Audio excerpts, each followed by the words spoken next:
Hello, everyone. Welcome to Our Lives After, a TTJRPG campaign featuring Fabula Ultima. You're watching episode 4 of 6 of our limited series.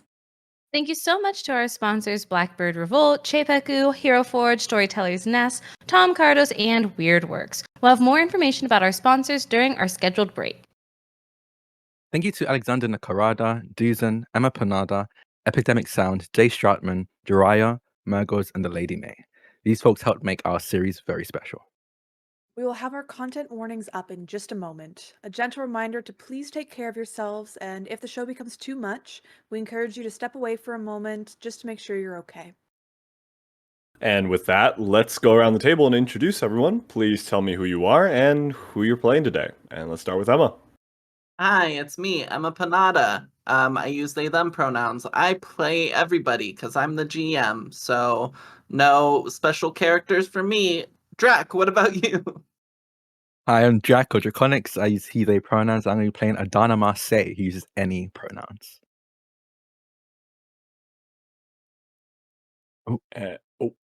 And I am Alex, he, him pronouns. I'll be playing Loveless, but in emo form today. And with that, I will pass over to Liv. Oh, I'm Liv. I use she, they pronouns, and I'll be playing Cielo, who uses she, her pronouns, and is dying in this Texas heat. But we gonna make it through. Oh no. Hi, I'm Piper. I use they, them pronouns, and tonight I am playing Sinclair, who uses he, they pronouns, and I'm passing it on back to Stella. Hello. I'm Stelluna on Twitch, Stelluna TV on all other social media. Today, I am playing Viscera, or Viscera. I can't decide how I want it to be pronounced. We both use she, they pronouns. Before we continue, we want to take a moment to talk about the ways that you can help Palestine. Please join us and millions of other people in global solidarity for an immediate call for a ceasefire. We've collected several resources for easier access. You can use !FP for Free Palestine at any point during the stream for these links. And we'll move on over to the recap. Who wants to do it this week? I will do it. I have the notes. Okay, I have a lot of notes. Okay, so we learned about curses. Thank you for your emotional support in these trying times. Sorry, my dog is all over me. She is very stressed out. Okay, so we learned a lot of cool stuff last episode. We learned about the differences between curses and other mystical forces, such as the fact that there are types of creatures like animals, and fiends are a type of creature, and then there are magical energy, or magical energy will take over a person or an animal and make them a fiend. There we go. And so a curse is somewhere kind of like in that space. I thought I wrote that down specifically, but yeah, so we learned about curses and lore and things like that. There was a curse that arrived 40 years ago. It's been an issue. There are handprints occurring all over creatures these past few months, which are indicative of the curse. Griggy is a fallen member of the village, and his son was killed. Their son, I believe it's his, was killed by the Mesk about 2 months ago. The villagers fought off the curse. That's what all that is part of. Griggy was a part of that. But now the village is mostly these very sweet older people, and Nadia as well, who spent some time with Sinclair hunting, sharing backgrounds together, bonding. That's what Sinclair did last episode. Adana and Viscera trained together, which was super exciting to see. And then Cielo and Loveless met Hayfells, yes, who wanted to see Loveless's gauntlet, learned about that, did some investigation about that. We also learned about the Silent Coast, where there is diluted sound and natives are sensitive to hearing. So we learned some Silent Coast signs last week that were very fun and exciting. It was just a bunch of lore. We learned about the followers of Goddess who use blue stitching in their clothing as like a sign, as a symbol, which was very cool and very exciting. And that is my notes, and also a glimpse into how my brain works. I hope that you all like it up there. There's lots of space where it's lost. It's very empty if you want to hop up in there. It's ripe for development. Right into it. Perfect, incredible, thank you. A couple notes of extra things that happened. was Adana had a nice little visitor in the night that wasn't creepy or weird at all. It was a large kind of dark figure with a like animal skull head that was heckling Adana a little bit, and talking about how much it's looking forward to seeing Adana fail people in all sorts of new ways here in this world. I think that's the big thing. I think that's the Yeah. other big thing. Yeah, that was I think that the was other a thing good was that thing. we learned that I wanted to who touch murdered on Adana that. as well. Yeah, we learned who had Um, murdered Adana in great times. But if any of our live viewers would like to interact with this game, please use the command !surge in chat for more information. And we hope you enjoy the show.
Content warnings for this episode include fantasy violence, death, regret, vengeance, stress, complex relationships, grief, loss of loved ones, betrayal, and isolation.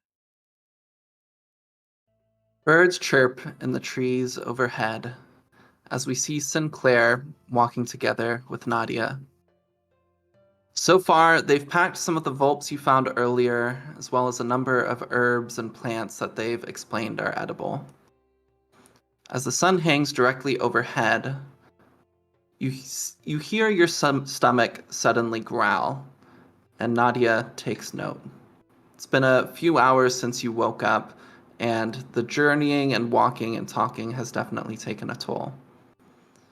They put their pack down and begin pulling out some dried meat and hand you some. Let's take a break.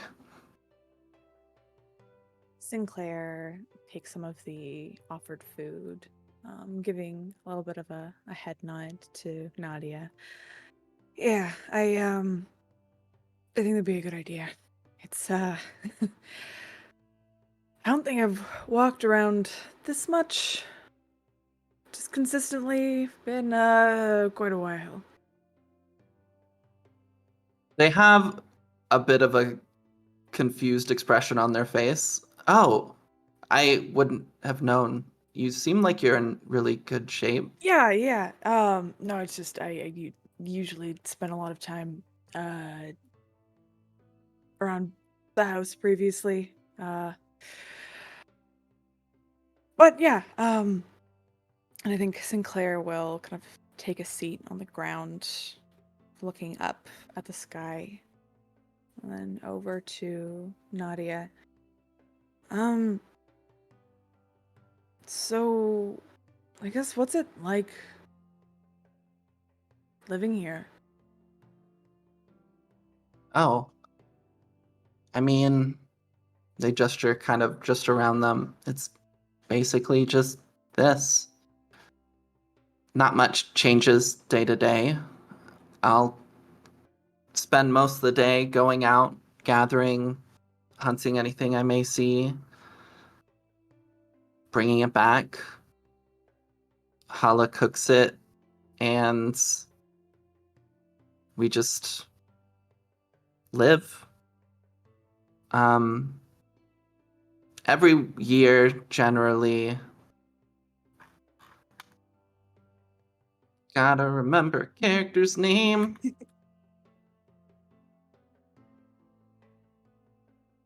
Every year, Hedron will kind of take the honey that he's kind of gathered, and we'll also take some of the ale that we make to some towns closer to the capital to sell them.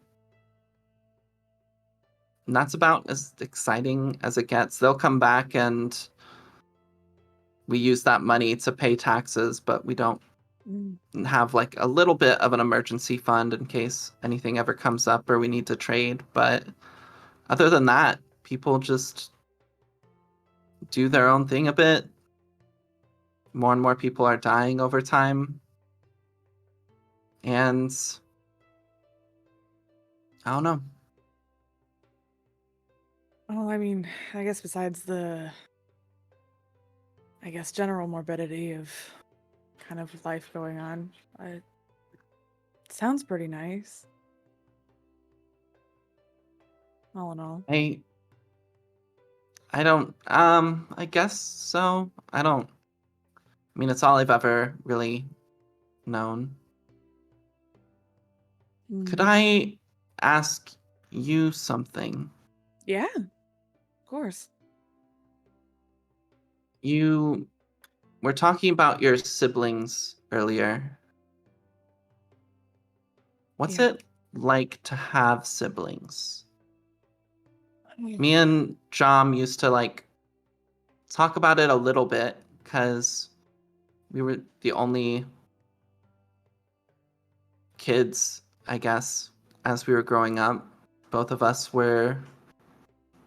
didn't have any siblings. We've heard like when you have a kid, you have like some sort of special emotional connection to them. But do like siblings have some sort of like emotional connection to each other as well? I'd say so. I cared a lot about my siblings, quite a bit, but they were both born when I was older.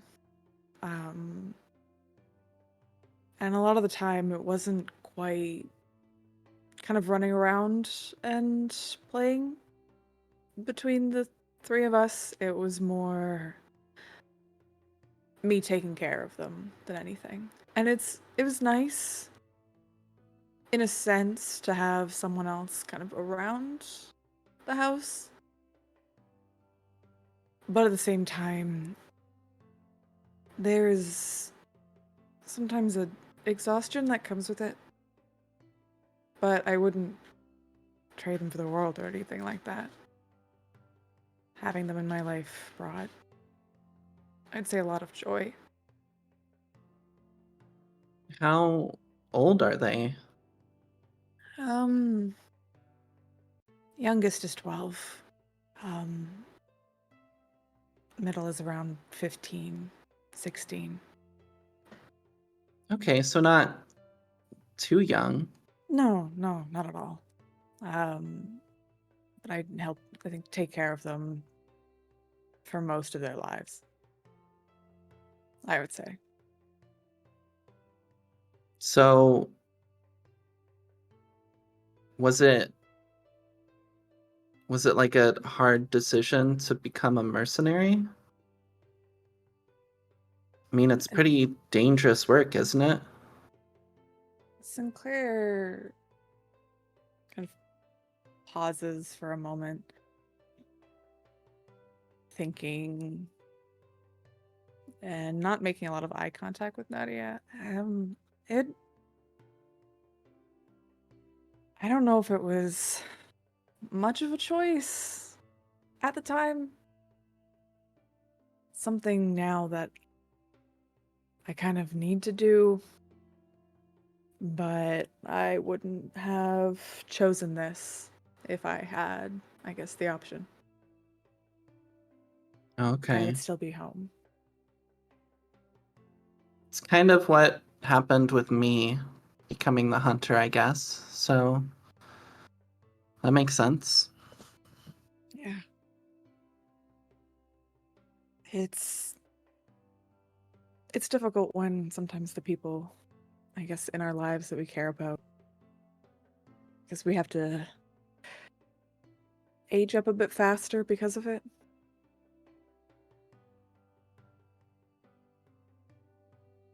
So how old are you mentally then? I don't know. To be honest. Maybe like 40 at this point. Yeah, that's pretty old. Oh, thank you. Appreciate it. Yeah. Yeah. What about you? What? I mean, I think 22. Mentally? I mean, mentally, Wow. I don't really know. I feel like everyone still here is a parent to me in some way. So I don't feel a huge mental responsibility for like taking care of others. It's more just the physical capability Yeah. that I know I need to do some more of like the physical labor that the others can't do. So I don't think that affects my mental age much. Maybe 23. We'll say 23. Makes a lot of sense.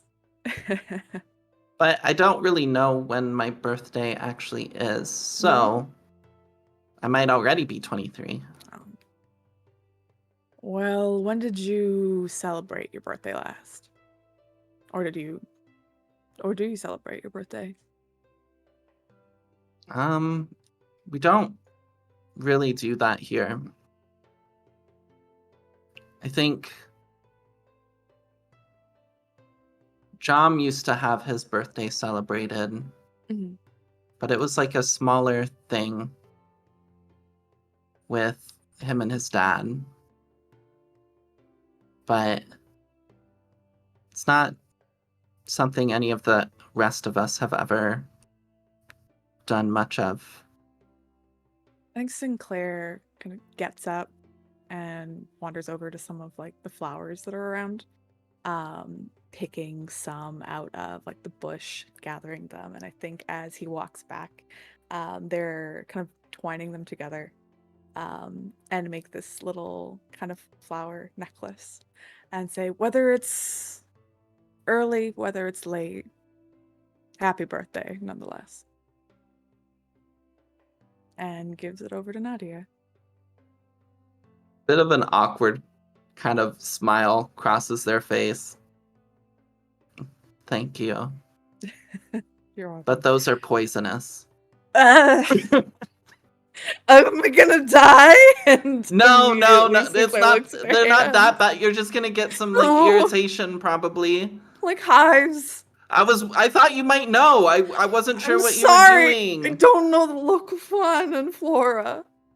It's okay. Okay, I'm sorry. I just have to give these poisonous That was flowers very to you. sweet. That was very I'm sweet. sorry. Oh goodness, I'm not trying to poison you. Oh, I'm getting hives. It looks down and immediately just hands, skin breaking out into these little red bumps.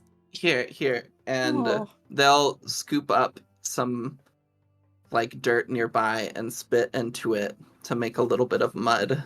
This helps. Thank you. And is Okay. gonna rub the mud on the irritation. Sinclair will take a breath. Thank you. Sorry. I was trying to be nice. I don't know. No, it is very nice. I'll find non-poisonous flowers next time. Maybe Okay. I'll ask Lovelace. Or you can point out some to me. I'll keep an eye out. Okay, thank you. I appreciate it. As the two of you are standing there, we move away. Our scene changes, and we find ourselves back in Roughnell.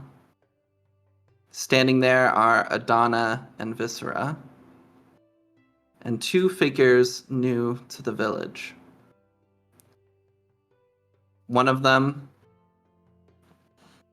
very tall, muscular, wearing very worn and heavy armor with a shield on her back, looks down at you both.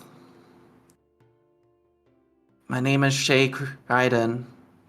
My father and brother were just killed in this town, and I'm here for some vengeance.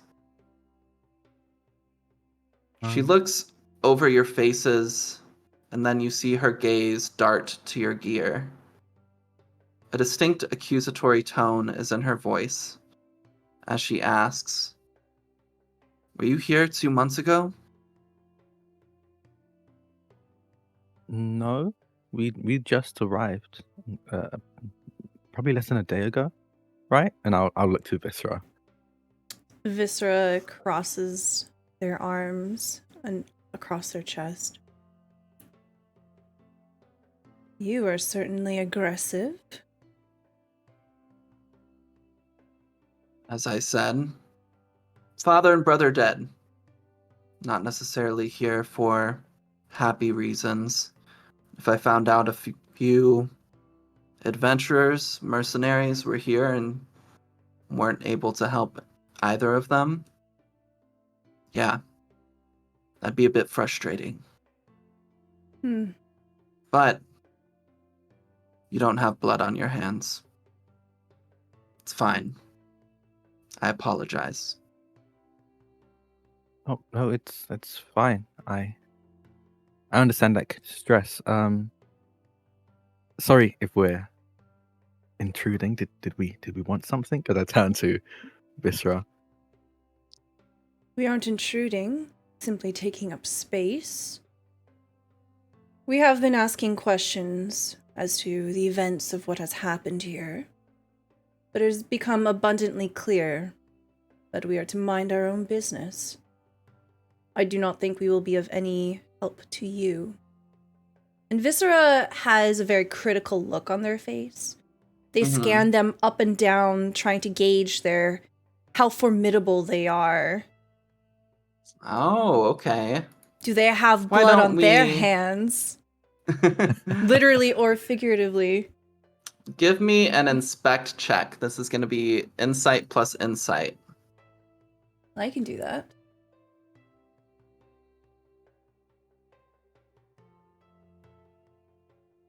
$15.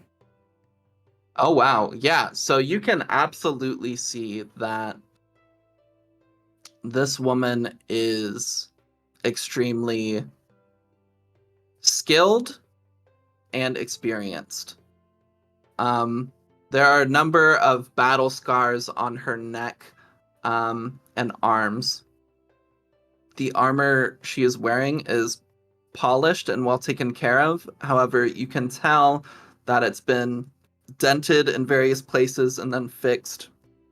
There are large scratches and various other signs of battle on it, but it looks extremely high quality and expensive. And then the sword on her side is in its scabbard presently, but there's a gem on the end of it that gives off a light glow. You get the sense that this is a very experienced and powerful adventurer. Or mercenary. You look like you've come from a very far off place. Oddnell. Not too far, but farther than I would like. I'm just here to kill the mask that killed my father and brother. And then I'm going back.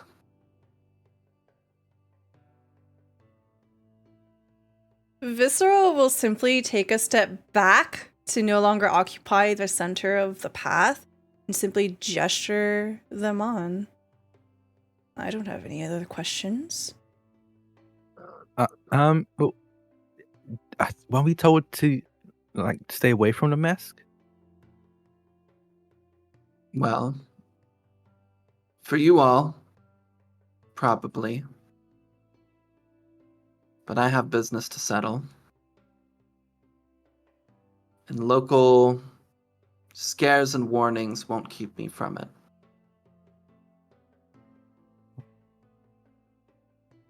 Okay. Oh, So you have I- siblings. yeah. If something happened to one of them, if someone killed them, would there be anything that could get in your way to stop you from getting revenge? Viscera looks down at her boots. She doesn't say anything. Dana doesn't say anything either and just steps back. I'll be here for the night. I'll take care of my business tomorrow. If you're looking for any work, would like to help, I have coin. Can throw your way.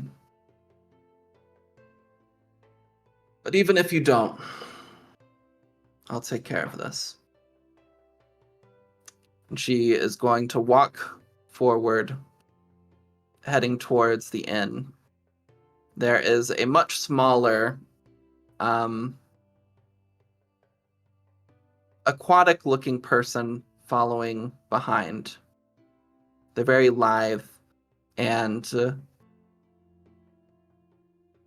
nod towards both of you as she passes, but you see they have kind of a journal they're holding in their hands and writing in as they go.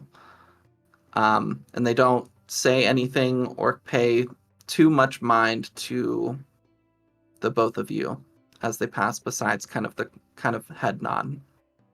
As they're passing Okay. by, Oh. I'd like to give them the same cursory glance over, trying to assess them as well.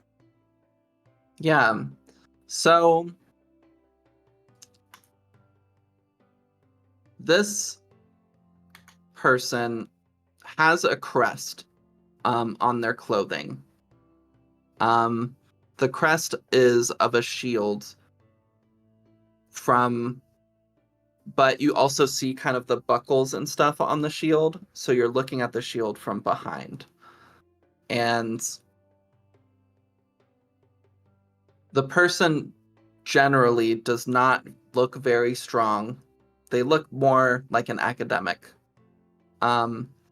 But you do see their clothes are pretty simple. They have long slits in the side, and you see webbing kind of connecting their torso to their arms. They have gills on their neck that are closed heavily and seem to have some sort of like ointment on top of them. And yeah, it's hard. You could make a guess. Maybe they're a mage of some kind, because there's not necessarily a physical indication of if a person can use magic or not, but you're not entirely sure. I would like, if I can, see if I can get a glimpse of what they're writing as they walk by. Give me a... I guess this would be an inspect check as well. So insight plus insight. Okay. There we go. A 9. Yeah, she passes you by a bit too quickly. You see like some words, and your logical brain that's active kind of in the moment tries to read, and for a moment you have a bit of a panic mentally where you're like, I don't know any of those letters. But then as she passes, your subconscious brain kind of kicks in and it's like, wait, I do recognize those letters and know what that says. But the clear moment of seeing and like reading and comprehending has passed. And so you're not entirely sure what it had said. Okay. I think I just silently watch as they leave. Viscera also silently watches until they are gone. Then we'll turn to you. I don't know how involved we should get in this sort of business. It will clearly upset the people here. And we are in need of friends. But if we want to become friends with someone powerful, I believe they've just entered the village. I mean, the mask have been causing trouble for a while now. Do we think we can be any help? I mean, that they looked pretty strong. Maybe all we need to do is give everyone else a heads up that someone's going to go after the mask, and then that can be what we do, our contribution. Perhaps. I am reluctant to get into the business of vengeance, especially if it's not a weight of our own. There can be lasting implications beyond our understanding. Yeah, this whole mask situation is honestly, it seems a lot. It seems almost more political at this point, whether or not people engage or stay away. Well, you are certainly right. The best thing that we can do is to look for the others first. Yeah. I think this is probably too cold at this point, and I'm still holding my breakfast in my hand. I just want to find somewhere to set this down, I think. They might have a bit microwave. Yeah, maybe. I was going to say probably not, but they Don't have a waste massive it. cat that you could... Okay. And then Viscera starts walking away. Where Donna are you has, like, two an awkward walking moment. towards? Because Kryden and her companion just went to the inn and walked inside. So That's really awkward, because I think Yeah, that's it's the very best awkward. spot for us to go. Yeah. Viscera will, like, put their hand on your arm and say, we should wait a little bit before we enter. Yeah, it would be awkward. Yeah, let's just... Yeah. Just stand there for like a minute or two. Yeah, and then looks down at your food. Oh, it doesn't look very appetizing. No. Picks at it and just, like, sniffs it, puts it back. I think I as think you're we can go standing now. there, you hear there's a bit of a tense conversation happening inside. Some like slightly raised voices. I think we should wait a bit longer. No. Viscera pushes the door open. Adana's right in the doorway, so they can't hide. Just like stood there with with their plate in hand. As you enter, you see Hala clearly like with a frustrated expression on her face. And Kryden standing on the other side of the bar. They both look towards you as you enter. And then Hala looks over back towards Kryden. I'm just explaining to you. You should not try to do anything to the mask. I know what happened is unfortunate. It is a tragedy. However, you are not going to find any sort of satisfaction in this journey. You need to go back home. Take whatever you need to of your fathers or your brothers from here, but go back home and leave this behind. I'm sorry, that's not gonna happen. I will kill this mask tomorrow. I just need to know where my father's cabin was. Hallett looks frustrated and lets kind of the awkward silence hang for a moment. But will eventually say in very like short terms where Griggy's cabin was. And then Crichton will leave. As Crichton Adonis. is leaving, we're in the doorway. Yeah. I just very awkwardly go, oh, I'm sorry. Sorry. I was like awkwardly again, plate in hand, kind of shuffle out of the way. I don't move out of the way. I look at them straight in the eyes. Is there something you want to say? Is your intention to exact a blood price? My intention is not to let the person who killed my family live any longer. They cut my brother and my father's lives short. Theirs should be cut short similarly. And what if it's more complicated than you realize, and it involves more people than you originally thought? Are you going to cut down everyone that stands in your way? Is that really the course that you're going to take? I will make my intentions known. And if people choose to stand in my way after they know, then I will do what is necessary. Are you going to stand in my way? There's a hesitance.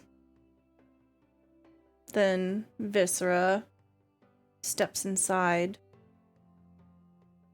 getting out of the way. Good. And she will walk past you again.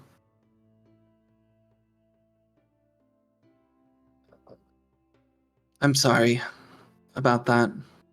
Holly kind of speaks over to you. Did you not eat any of your food, Adana? No. Is there? I'll be honest. I'm a little bit hungry now. Is there a way to reheat it? Do you have a microwave? A what? Never mind. Do you know how you can? Is there a way to reheat this? Just set it down. I can throw it over a fire for a little bit. It might get That'd be great. its head overcooked, but It's fine. okay. And she'll take the plate and start heading towards the back. Viscera will follow and will say, do you know where this person is from? What were they doing that kept them away from being able to protect their family? Griggy was a close friend. And she's mentioned Griggy before. Griggy was the other person along with her that went and killed the curse 40 years ago. After the curse was dead, Griggy and his wife had 2 children, Dre and Crichton. When they were still a few years old, it was becoming more and more obvious that the village wasn't coming back to life like it used to be. So, Griggy's wife, Marte, started having conversations about wanting to leave. Griggy didn't want to, and they kept arguing about it for a while until Marte simply took the 2 children and left. They settled in a town called Modeste, near Audenil. Things were tense for a while, but when Dre was about 10, Griggy started going to Modeste yearly, just to visit and to help Hedron make his sales. But he missed a lot of their childhood. As the kids grew older, they moved to Audenil, and Dre started a family of his own. I think having kids of his own kind of made him realize the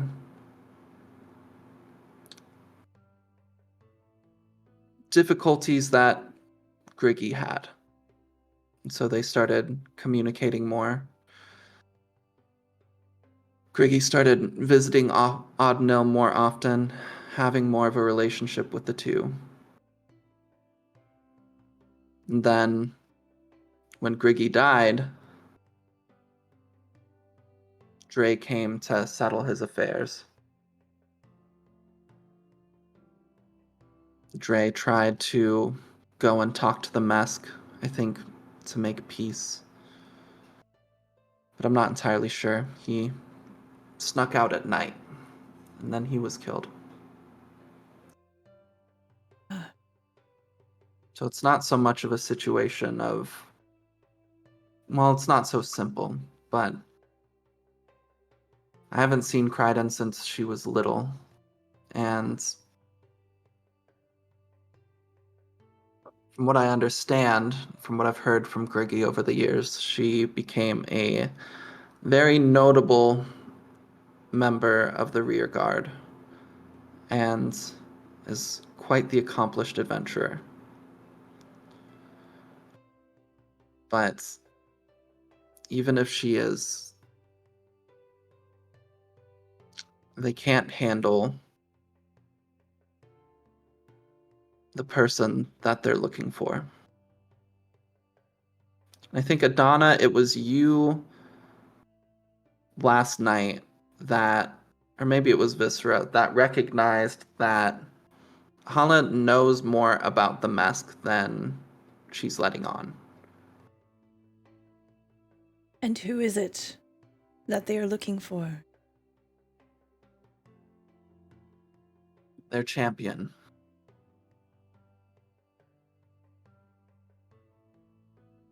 Who is?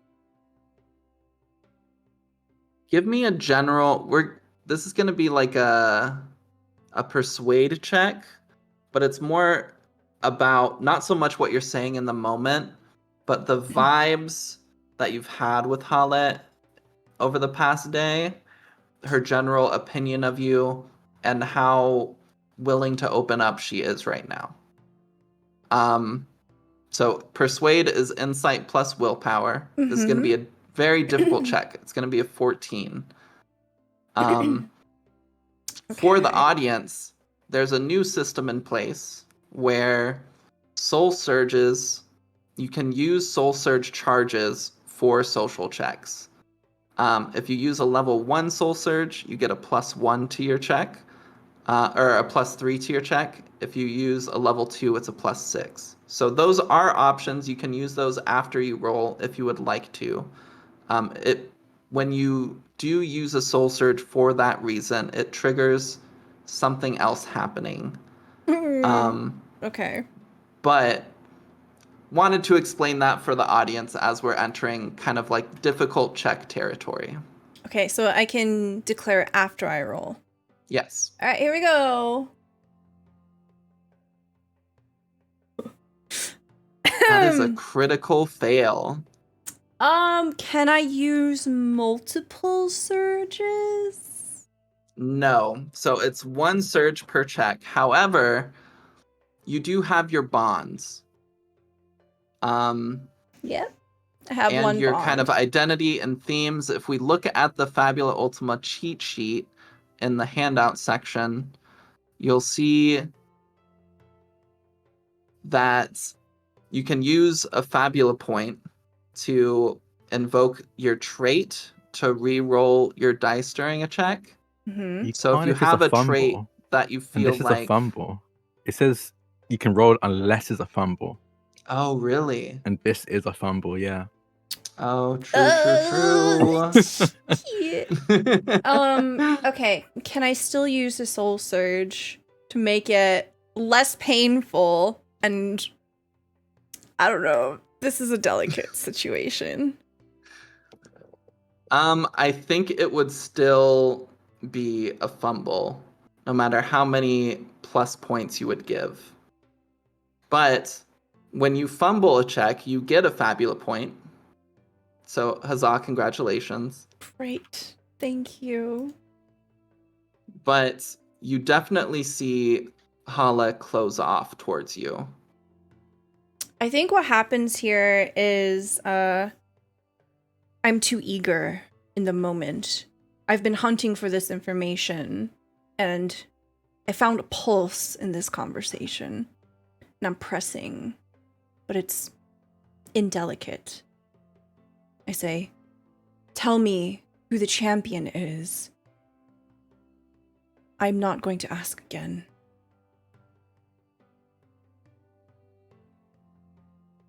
Oh.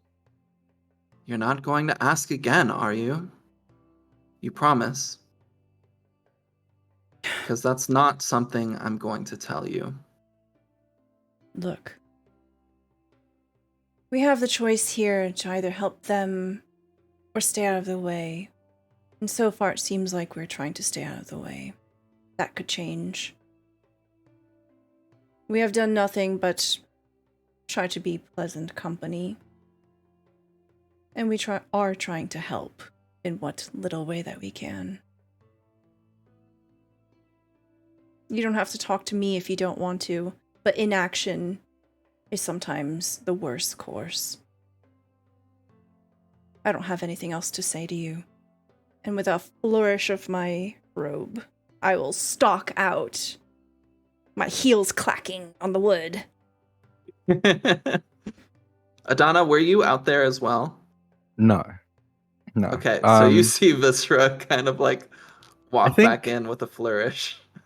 I think before that, while this conversation was happening, Adana was sat at the kind of bar table, and it's probably going to take this time after remembering how a little bit embarrassing their sparring session was.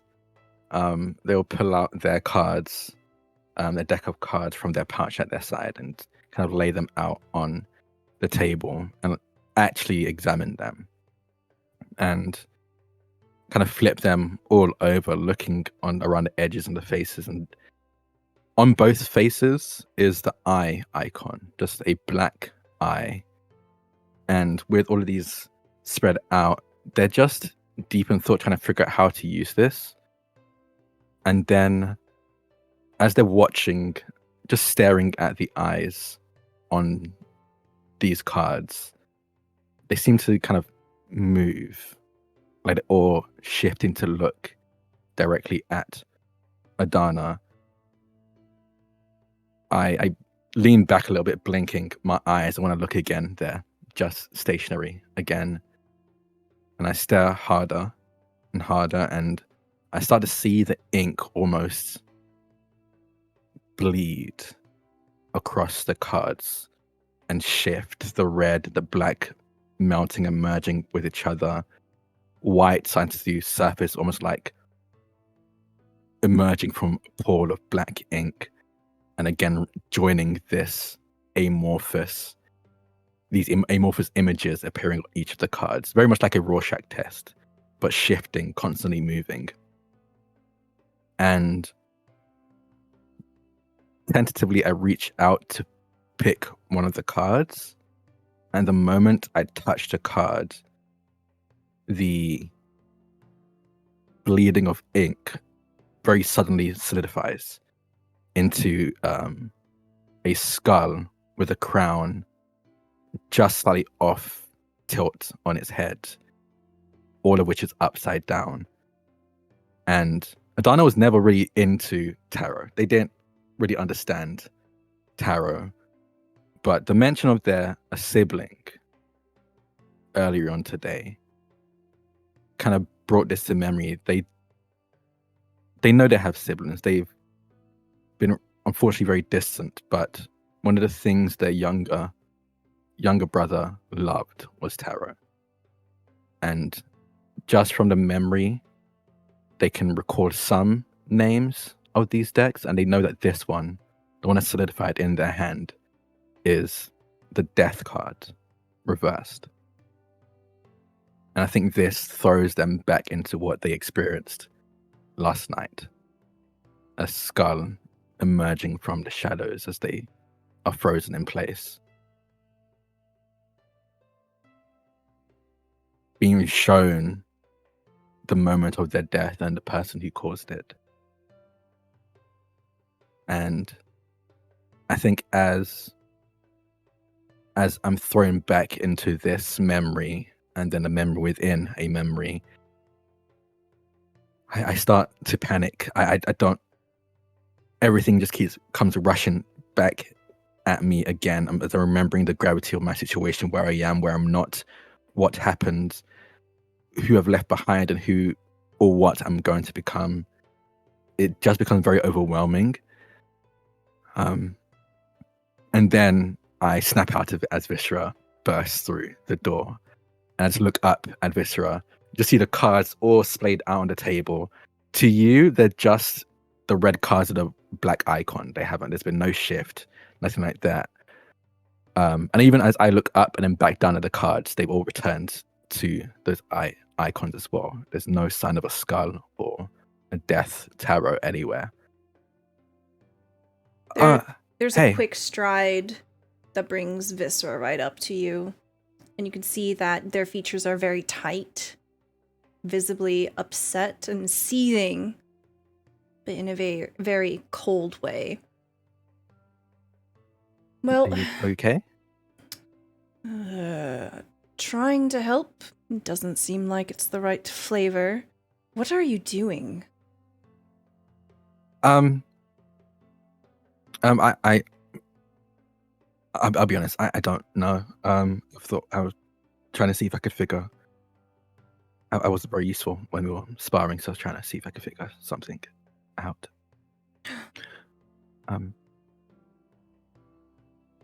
Well, did you hear anything last night? There was an incessant mewling, probably some kind of animal outside. I couldn't really recognize it. The creatures here are very different. The bed creaked a bit. Sorry, maybe it was the window. I don't know. Yeah, why. No. I think I was murdered. A slackness takes their features. It's not necessarily a softness, but an unfurling of the brow. Murdered? How? Yeah.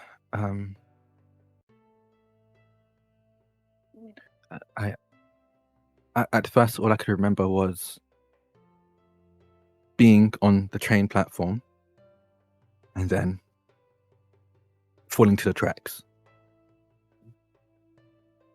But last night, I think and there's hesitation in Adana's voice, very clear hesitation. And I think I just remembered last night that I felt a push before nothing.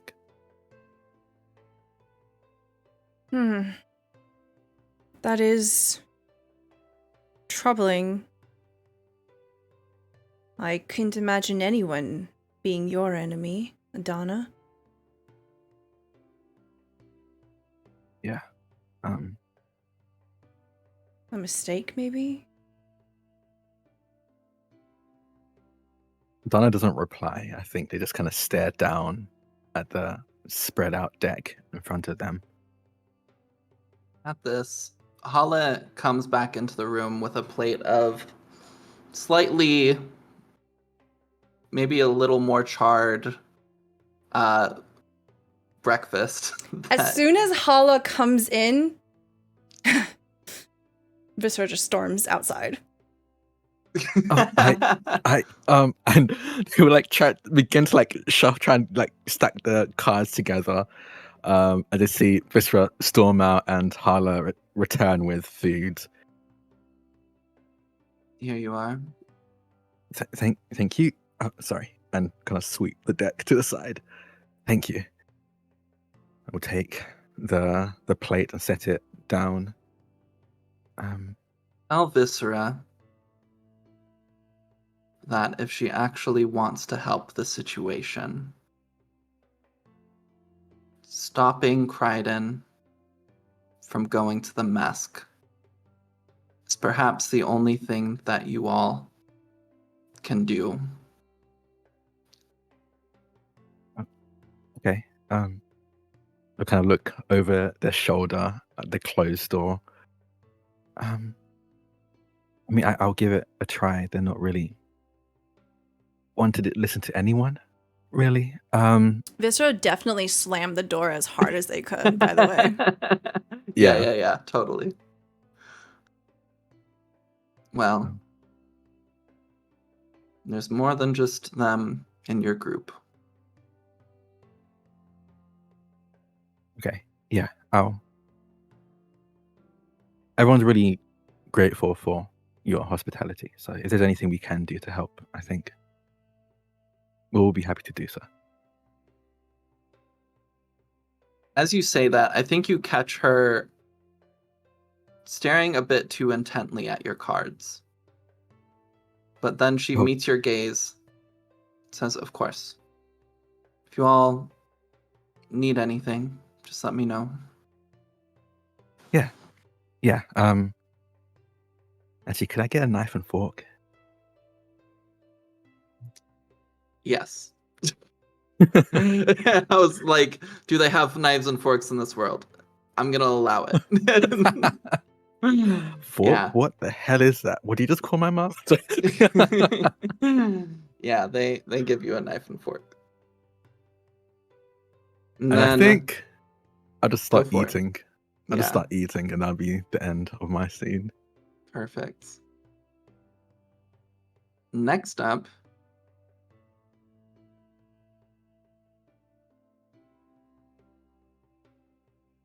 we now find ourselves in Fall's cabin. The dwarf has been examining Lovelace's gauntlet for a number of minutes, while the two were talking about the various technological bits and baubles here and there. Eventually, he hands the gauntlet back to the flickering Lovelace. "Thank you for letting me see this. I was only really expecting to adjust to the noise here, but I'm glad there was some magitech I could examine."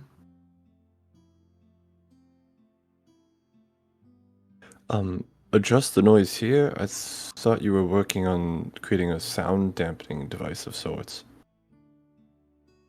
That is my mission, yes. But in order to accomplish that, I need to leave the Silent Coast for research. And in order to do that, I need to adjust to noise again. It's been too long since I've left the Silent Coast, so it's harder than it would be for many others. Quick Game Master question. Is the Silent Coast close to here? We went, I think I showed you all yesterday. Or not yesterday, but last On the episode. map? Yeah. It's It's like not kind of very far. much It's like different. really Pretty far. far. Yeah, right? It's all the way Super up here. Yeah. Okay. And you're all the way down here. Okay. Damn, dog. Balls, something's been intriguing me this entire time as we've been discussing. You're basically halfway across the world. Why here? Well, the Empire and its noises are very loud outside of the Silent Coast, especially for one who hasn't left in as long as I have. I needed to get far away from Imperial territory and its influences, and also just larger society in general. I know there was a disaster here a number of years ago, and I knew it would be quiet. Even now, though, I can still hear the dull thrum of Imperial engines over the mountains.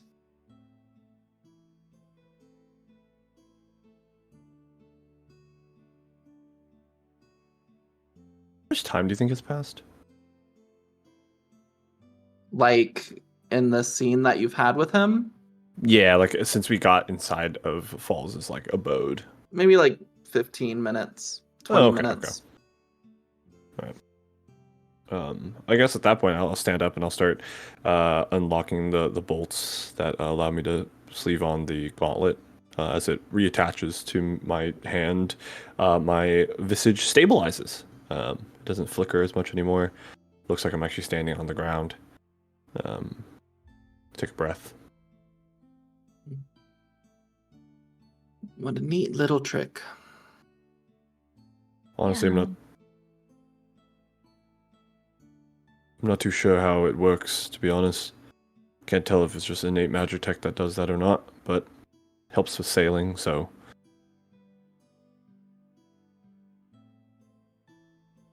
Can't say I'm too sure either. But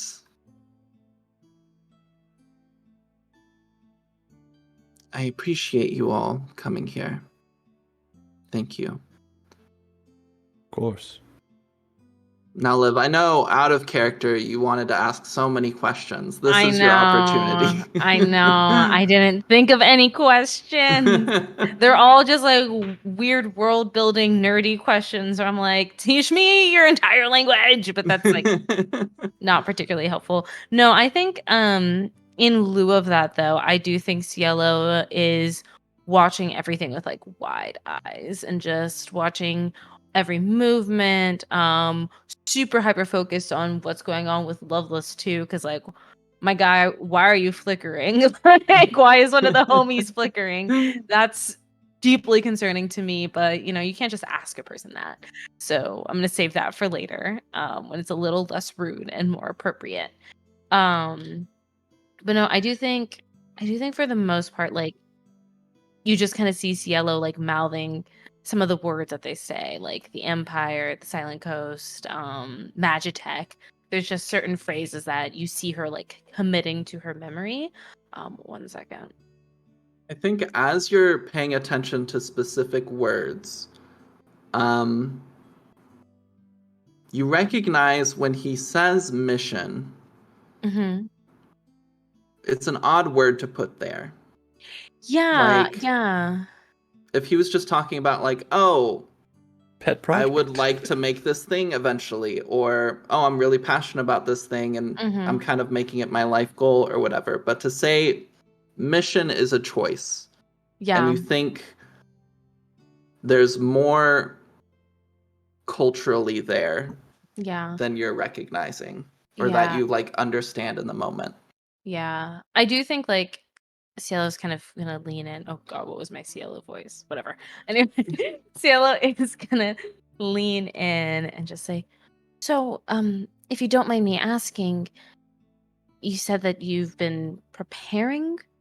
Like part of your reason for being here is to prepare yourself for a mission? Did I get that right? Yes, well, my mission is to create this object in my lifetime. What kind of object? A noise dampening piece of Magitech. Magitech seems to be the most suitable mechanical object that could produce this sort of effect. Mm. However, I'm still researching. There could be another technology out there that can do it. I know. I mean, a number of years ago, the Oganara just revealed themselves, so I would like to visit them and study under some of them to see if they have anything that could help me in my mission. But Magitech seems the most likely route, but Magitech is very loud. Mm. And so I'm spending the next year living in different places with different noise levels to try to adjust my hearing to see if I can eventually go to the Imperial capital to study Magitech under some of the masters. Mm. So a noise dampening piece of technology, to what end? What's the goal ultimately? I'm not sure. It's Oh, simply my mission. It was given to me, and once I make it, I get to move on. can I look at it? Can I take a look at his clothes? Does anything stand out to me about his clothing?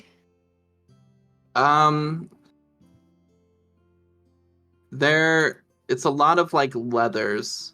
Okay, There's no like nothing blue in stitching. particular. No blue stitching. Okay. All right. So, may I ask who gave you your mission? Oh, I apologize. I do suppose there aren't too many dwarves traveling about. You must not know much of our culture. No, you're the first one I've ever met. Hopefully that's not Oh. rude. Oh my god, is that rude? No, not at all. Not at all.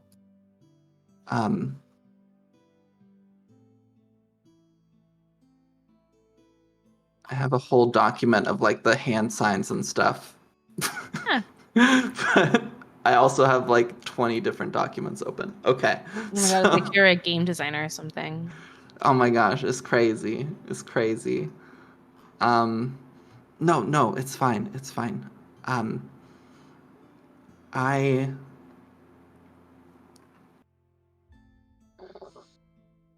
dwarves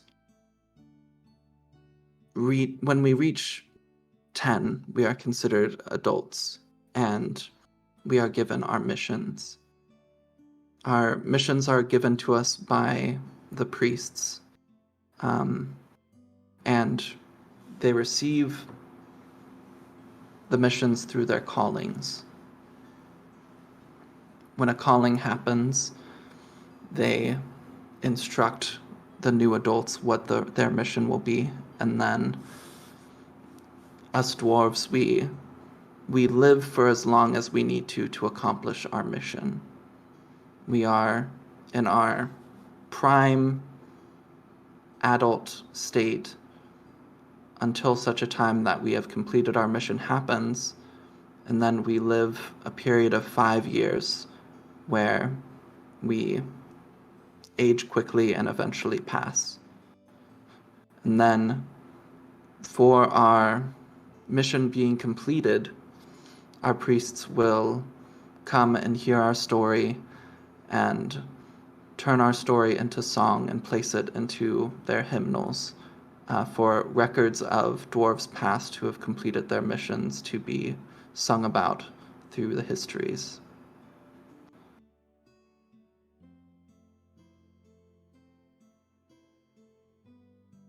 As this is being discussed, something kind of popped up in Loveless's head.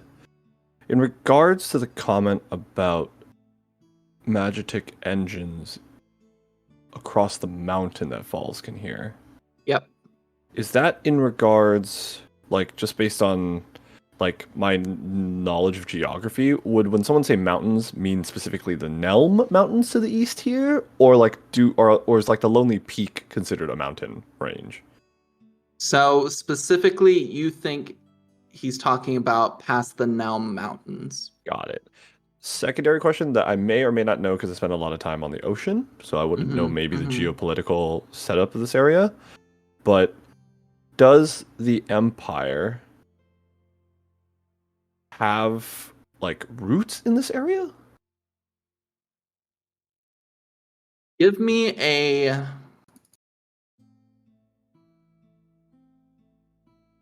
We're going to need to make a check. Give me a recall check. This is insight plus insight. Okay. Give me 1 second. Insight plus insight? That's going to be... Ooh, okay. I'm actually not terrible at that. I'm not terrible. Okay. All right, that's And that. I think this is definitely not something you would have heard about on the seas, but since you've been in Milfast for a time and kind of traveling, you could have potentially heard about this.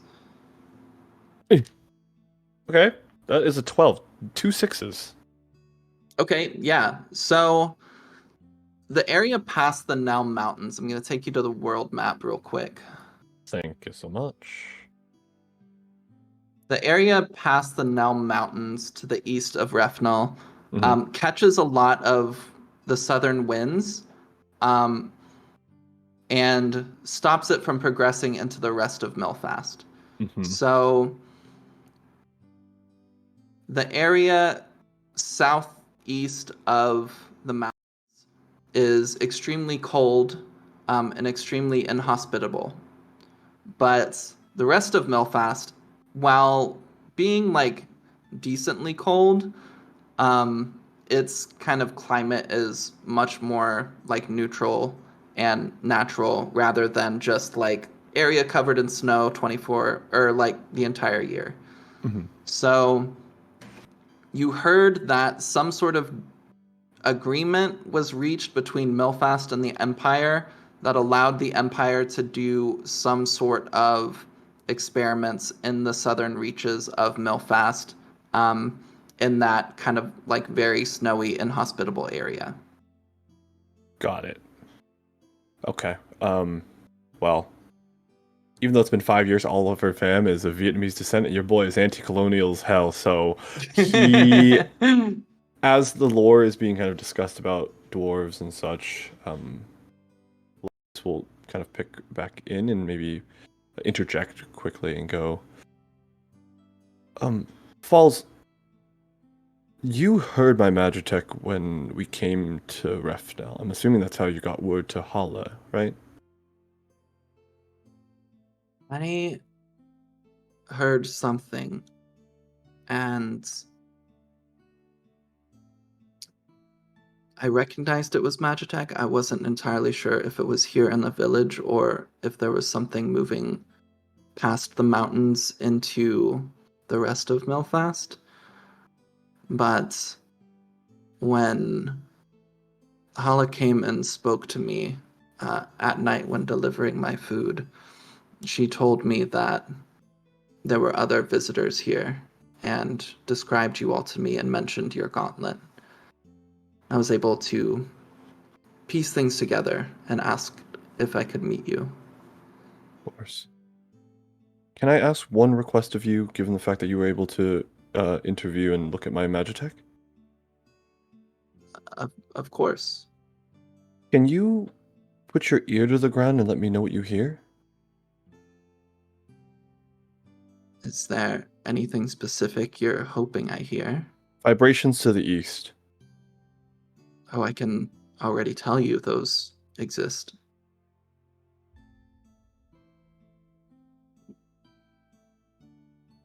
I can hear the Magitech past the Nelm Mountains in the southern reaches of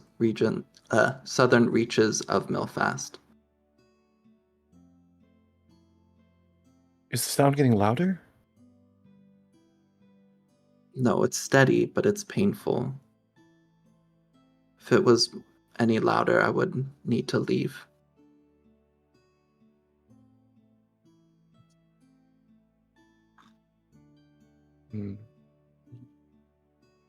I'll kind of recede back into my head with that just random interjection.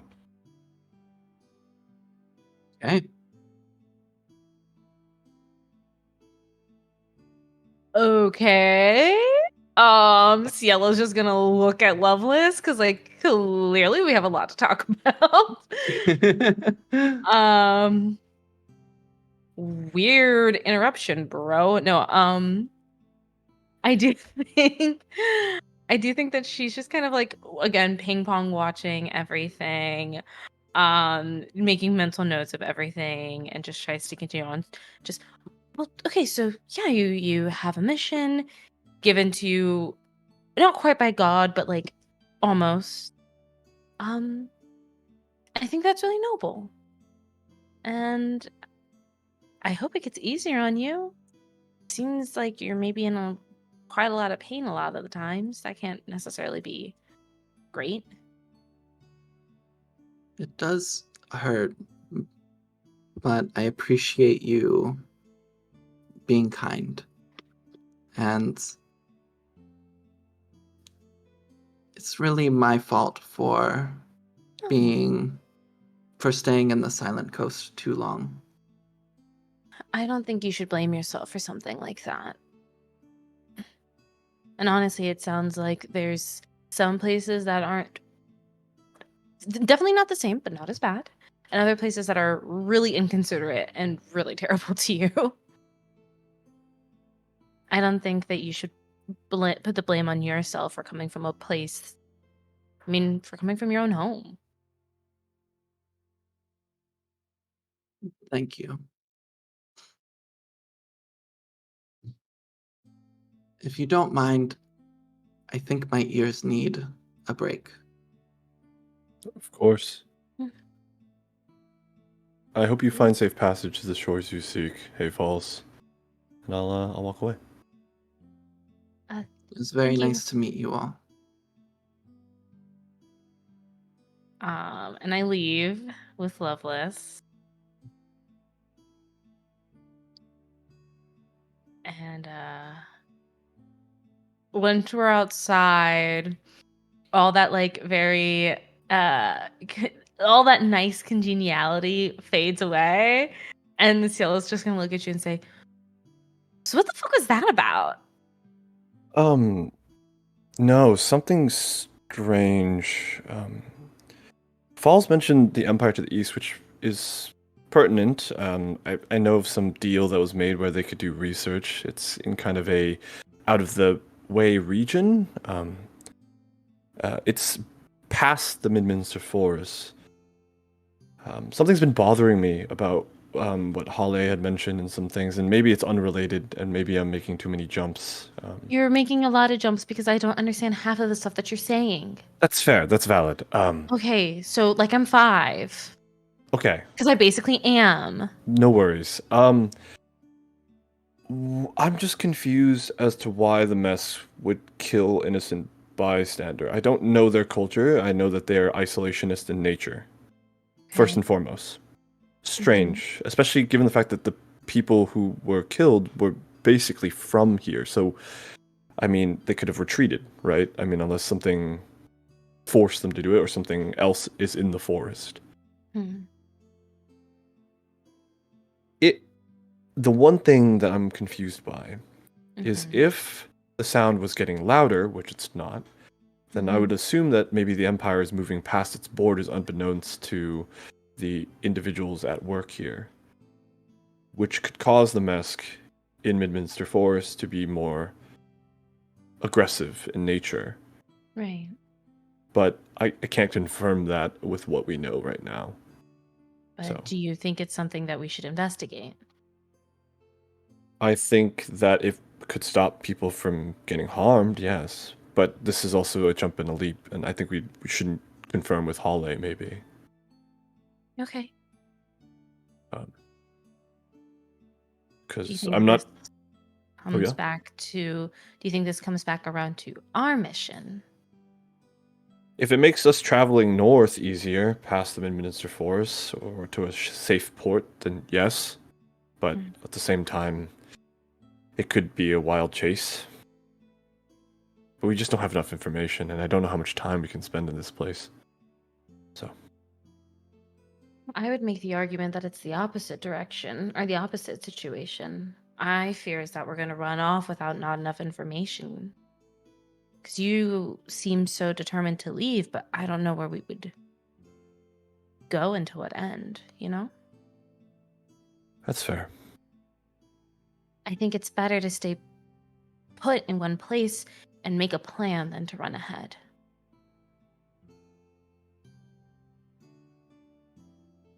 Unless there's something that we're supposed to be running from. No, but running too. And their power gets stronger every day. I get that. I do. But we have to be smart about it then. True. Let's go find the others. Let's see if they have any other information. Mm-hmm. And hopefully Sinclair doesn't have a rash from touching random herbs in the forest. There's a lot of there's a lot of substitutes for poison ivy out there. I'm sure they're fine. As you two walk off to find the others, we flip back and see Sinclair and Nadia once again. Time has passed as the two of you began walking once again after eating. The mud is caked onto your hands, and it is feeling soothing, and you no longer feel kind of the irritation, but you've left the mud there so far. Nadia has a number of areas that they regularly check for gathering certain herbs. However, as you begin to approach one area, the smell of decay reaches your nostrils. Nadia has a confused expression on their face, but gestures towards you to be quiet as they begin sneaking. As you move further, you see in this small cluster of trees what looks to be a moving shadow ambling. Nadia looks towards you, quietly whispering, "I think this is a fiend. We need to get back to town and warn the others." Currently, Sinclair is kind of hunkered over, sneaking as well. He's bent. They do have their shield in hand as well, just in case. But he nods. Okay. I'll watch your back. Okay.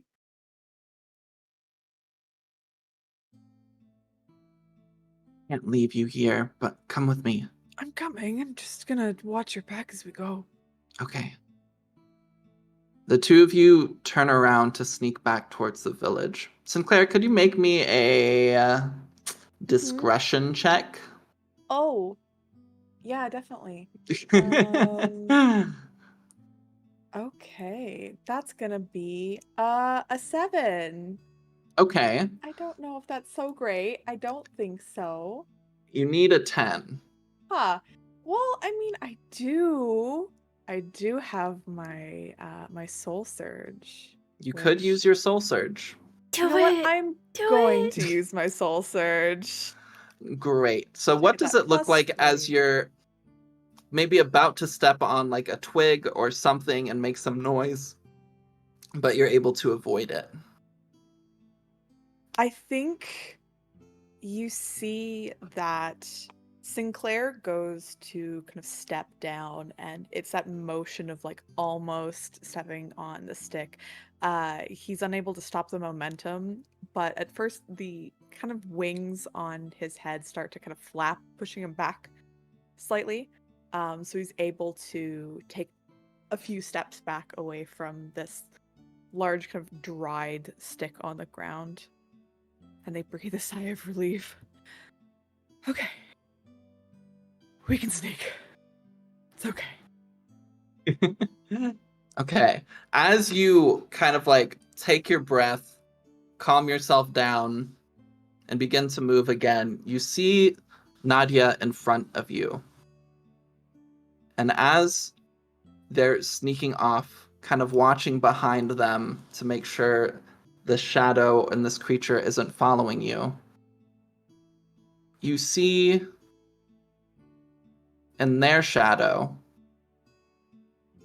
begins to mismatch Nadia's movements as a hand starts to reach out from the shadow towards Nadia's back.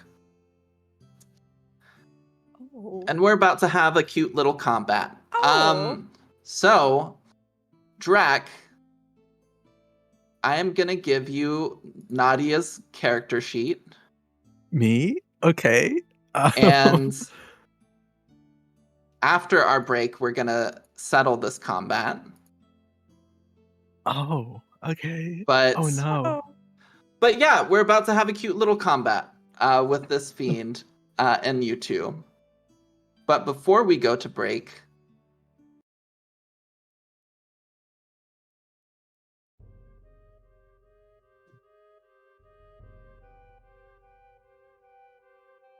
tall trees hang over a village hidden deep within Midminster Forest.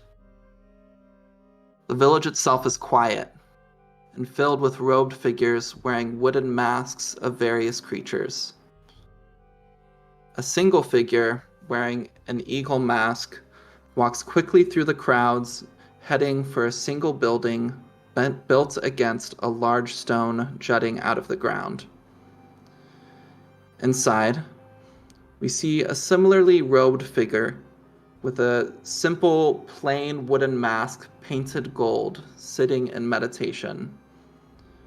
Weapons made of blue steel hang around the room, and an ominous door with chains blocking it sits opposite the figure.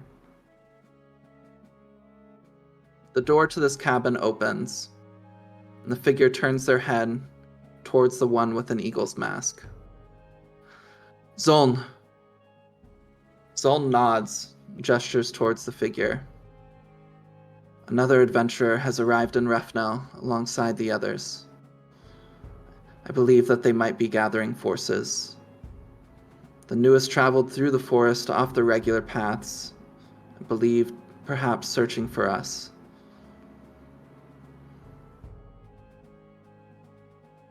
That one is alone in strength. The others are there for a different purpose entirely. I understand. Eagle bows their head, and Zoln acknowledges them. You still have thoughts. Speak. If the new one is indeed seeking us out, they could recruit the other adventurers there to work against us. We have to protect the new ones. Zoln nods. If they come, I will meet them. Bring the others to the village until the adventurers have left the area. I will patrol outside myself and meet any who come. Of course. Eagle bows before leaving. Zoln stands from his position and walks towards the wall with an old sword hanging. They pick it up, examining its edges and finding it dull. They place it at their side, carrying it with them as they leave the room to prepare. And we'll have our little break now. Thank you so much, everyone, for being here. We'll be back in about 5 minutes. Please join us in doing a little stretch and getting the drinks and the snacks. Be right back. Our Lives After. Hello, it's Livin' a Day here. A big thank you to Hero Fortress sponsoring the first arc of our 6-episode TTJRPG limited series, Our Lives After. I would love to introduce you to my character, Cielo. Self-identified best girl of the group, Cielo is ready to take on this new fantastical world. Or at least she thinks she is. But with new powers to master, old friends to reconnect with, and a mysterious demon king on the horizon, this new life is much harder than she would have ever imagined. At least she'll look good on her adventure. I mean, look at her. Look at her little mini. Please check out heroforge.com to capture the essence of your own character.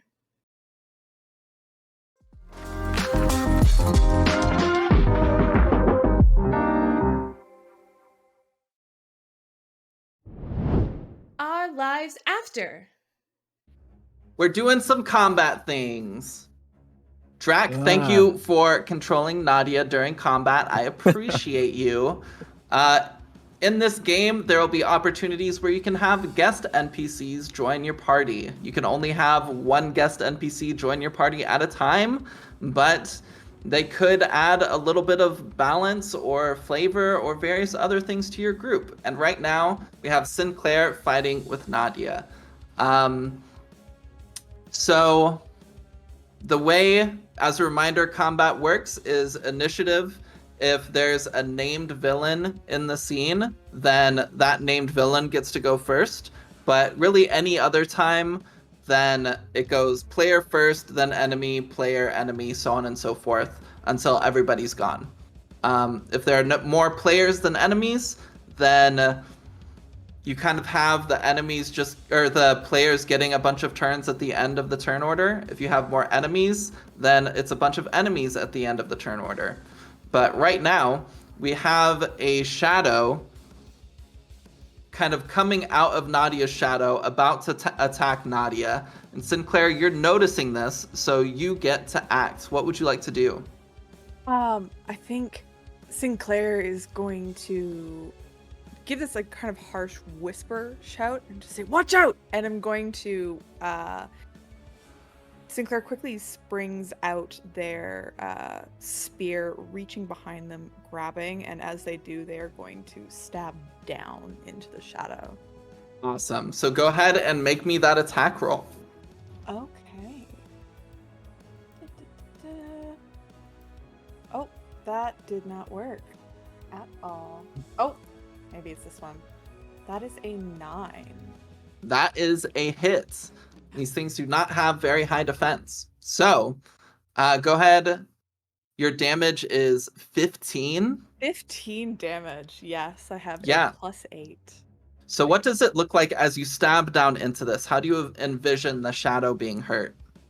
So I think you see that the spear comes down and into the shadow, and almost like it's ink, you see the spear twist around it, and there's these ephemeral shadows that almost kind of spark and fly off of it. Just parts of it seeming to tear as Sinclair twists the spear in. Yeah, that's cool as hell. After you do that, you hear this like guttural shriek as Nadia's shadow darkens and becomes a bit more tangible as this creature moves away. Nadia's shadow returns to normal, but this creature is now hovering. It looks very much like a featureless humanoid with elongated limbs kind of floating there. And it is going to... It tries to ensnarl you with its form. I'm gonna roll Dex plus Might. What is your armor right now? Oh gosh, my armor says my bonus to defense is 11. I'm just going to double check in. I believe it's the stats portion, so it's going to be 13 defense. Okay, so as this creature tries to ensnarl you, and this is good that you defended because this attack is nasty, but it tries to ensnarl you and you're able to defend it somehow. What do you do to kind of like push it back or withstand this? Well, you see as the creature tries to lay into Sinclair, I will get to be able to use my skill as a weapons master called counterattack, as they got a even score on their accuracy roll. So I may perform a free attack against the enemy. So I think Sinclair, he brings up the shield blocking the attack and goes in for the weak point, tries to stab into kind of its chest area with the spear again. Okay, that's badass. Okay. So, I'm going to be treating my high roll when I roll like it's a 0 if I hit and I calculate damage, so it'll be a base 8. So what I will do is see if I hit. That is a 13 to hit. Okay, that definitely hits. So your high roll is considered 0 for this, so it's just going to be 8 damage, right? Yes, Okay. indeed. That is still some nice damage. All right, so now Nadia hears some shit going on behind them. They quickly turn around and see all of this unfolding. Drac, what do you think Nadia does here? I think Nadia will take a few steps back as they kind of ready their composite bow, and I think we'll quickly watch their movements of this creature, and then it's going to try and hinder it. I'm going to try and I think I'm going to try and I'm going to try and weaken it as I fire flavor-wise. I fire my bow in precise joint locations to try and weaken it, and basically I'm trying to drop its might score Okay. with a hinder. Sounds good. So go ahead and use the same stats that you would use for an attack, and make just a regular attack roll for me. And if it's above a 10, then the creature will be considered weak. And what weak does is it reduces their might die size by 1. I think it can do, because I know D6 is the minimum, but oh, I also made the same mistake. There we go. Okay, 12. at 12, absolutely. So this reduces the might size by 1, which is great because its might was a D12. But what does it look like as this kind of hindering attack takes off and actually takes effect? I think you see Nadia very quickly and deftly pull a bow from their quiver and like jam the head of it into a pouch that Sinclair would have noticed that the poisonous plant that you had grabbed and the other ones you pointed out and they pointed out is very much not safe. They've kind of been collecting these with like protected hands and have made very similar to the paste that they put on your hand, but with these poisonous plant life. And they jam the arrowhead into it and then ready and fire as the arrowhead embeds itself into this shadow creature. I think it's the effect of this mixture of poisonous plants that ends up weakening it. And then again, they will back up a little bit further. Nadia, you hear the creature turn towards you and snarl, "You wretched child!" Sinclair, to you, that sounds like just grunting.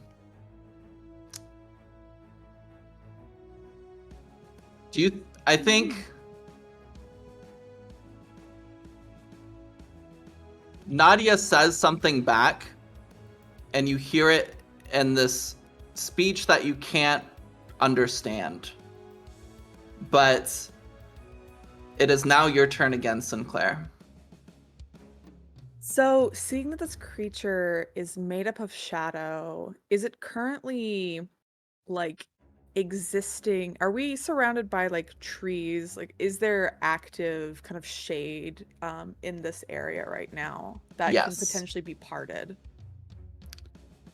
That can be parted, like you're trying to get rid of shade? Yeah, like I'm trying to essentially bring the sun onto the creature to see if that Okay. affects it. Okay, yeah. So it's currently in a tree's shadow. You could try pushing it out into the sunlight, or you could try, if you think you could like cut a branch or something. Make me a pitch. What are you trying to do? Actually, so I have a bronze shield. Could I potentially reflect some light, like roll into sunlight and kind of reflect light on it? Oh, okay. Why don't you give me Let's see. I'm not sure if this will affect it, but we'll try. We'll say that this is going to be an objective action. Okay. And why don't you give me a... Oh, yeah, that was the one I wanted. Okay, give me a... Let's do Dex plus Insight roll. Okay. Dex plus Insight. That's an 8. Okay, so you start moving towards the sun, and its attention quickly diverts back to you. And it quickly moves its body to get into your way to stop you from getting into the sunlight. Seems it might be anticipating some sneakiness by you. Okay. I think instead, as the creature moves into Sinclair's way, I think he's going to attempt to roll past it, but striking out as it at it as he does. Okay, you'll I'll have use to my save action. that for your next turn. Okay. Because Gotcha. in combat, you can use your action for a number of different things. Mhm. For that, you used your action for an objective to try to, like, do something. Gotcha. And since you failed, we're moving on to the creature. So as you're preparing to kind of, like, dodge roll past it, Elden Ring style, I think it's going to take... Its arm turns into a large, like, scythe and is going to swoop down towards you. So this is a might plus might roll. So good job, Drac. Reducing its might die. That's very good. You. So that's a 14 to hit, which I believe 14. does hit. It does. Yes. Okay. It's past my 13.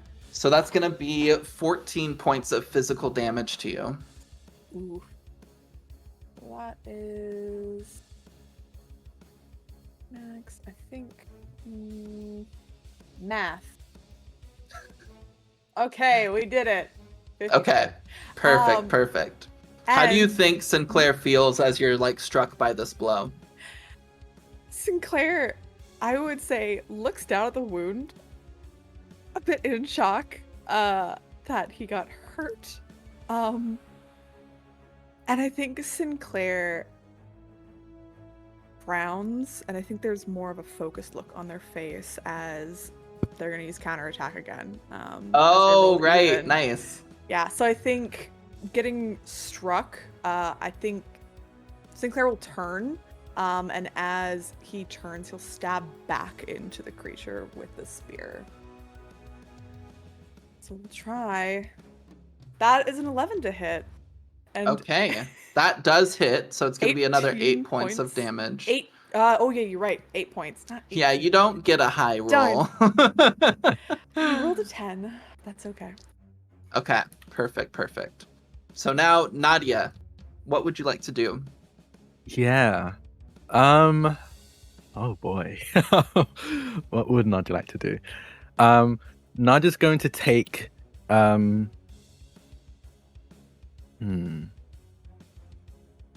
Okay. I know what I'm gonna do. Nadia, I think, sees what Sinclair is trying to do. And can you describe Nadia? Is Nadia kind of lean? Yeah. Okay. Okay, cool. Nadia I'm going to take I want to do the withstand skill. As Nadia will very quickly I kind of put the bow back on their back, and very much like almost like an experienced hand-to-hand fighter will raise their fists and square up face to face with this creature.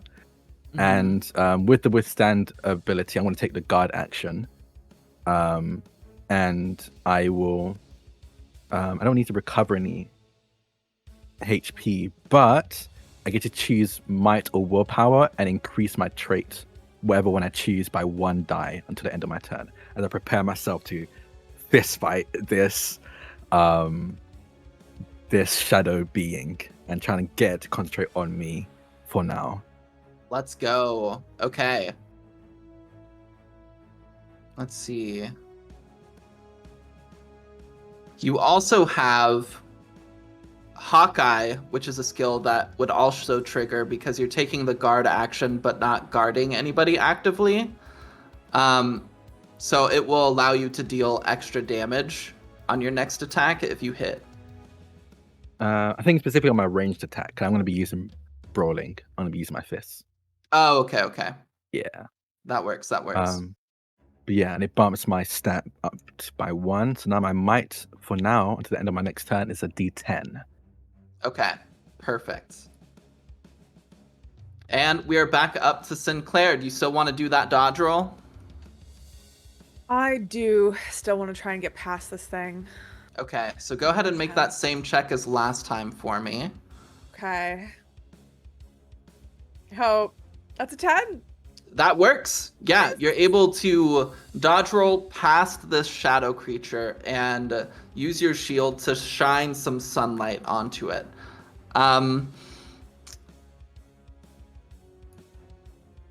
You see its body like sizzling. And you feel if you can keep this up, it will do some real damage to it over time. Perfect. So Sinclair is going to hunker down onto one knee, kind of holding the shield, angling it at the creature, making sure to not let their eyes leave it. Okay. Perfect. So now I think it turns, since Nadia is right there, it turns its attention to Nadia and is going to try to slash towards them with kind of like their scythe arm. So, what is Nadia's defense? I am looking at that right now. My defense is 11. 11, yeah. Okay, well, I rolled a 6, so that does not hit. How does Nadia kind of dodge out of the way? I think Nadia's stances switch very drastically when they have the bow in hand and then when they're fighting unarmed.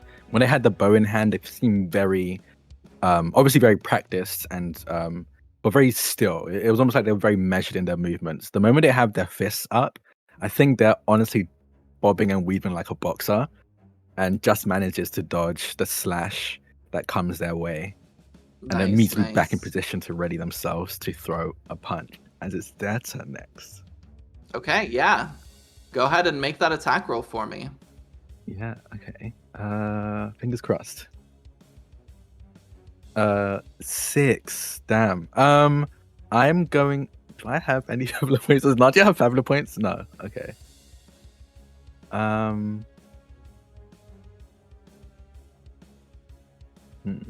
Nadia would technically have 3 Fabula points because 3. Every character starts with 3. Yeah. Okay. Then in that case, I'm going to spend 1 and invoke the trait, the theme, duty, taking care of everyone in Refnel. Okay, yeah. So you can re-roll them. Yeah, I want to do that. Let's try this again. Yes, critical success. Holy This is exactly shit. what I was looking for. That's I think crazy. And I get an advantage for that, right? Some kind of there's a thing when you get when you crit. Yes. So advantages, or you get an opportunity, which on the cheat sheet is like right in the center of the cheat sheet, in the cheat sheet handout. So you can impose one of these opportunities onto this situation or this enemy. Yes. Right in the center. Okay. I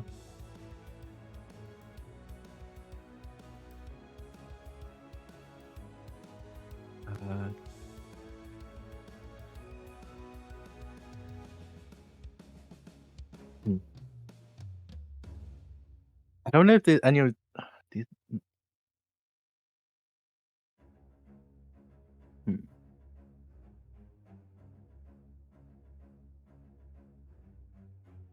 Can I knock them into the light, or would that not? I'll allow it. like For a a bending of crit faux where pas. you rolled like max, yeah, I'll allow it.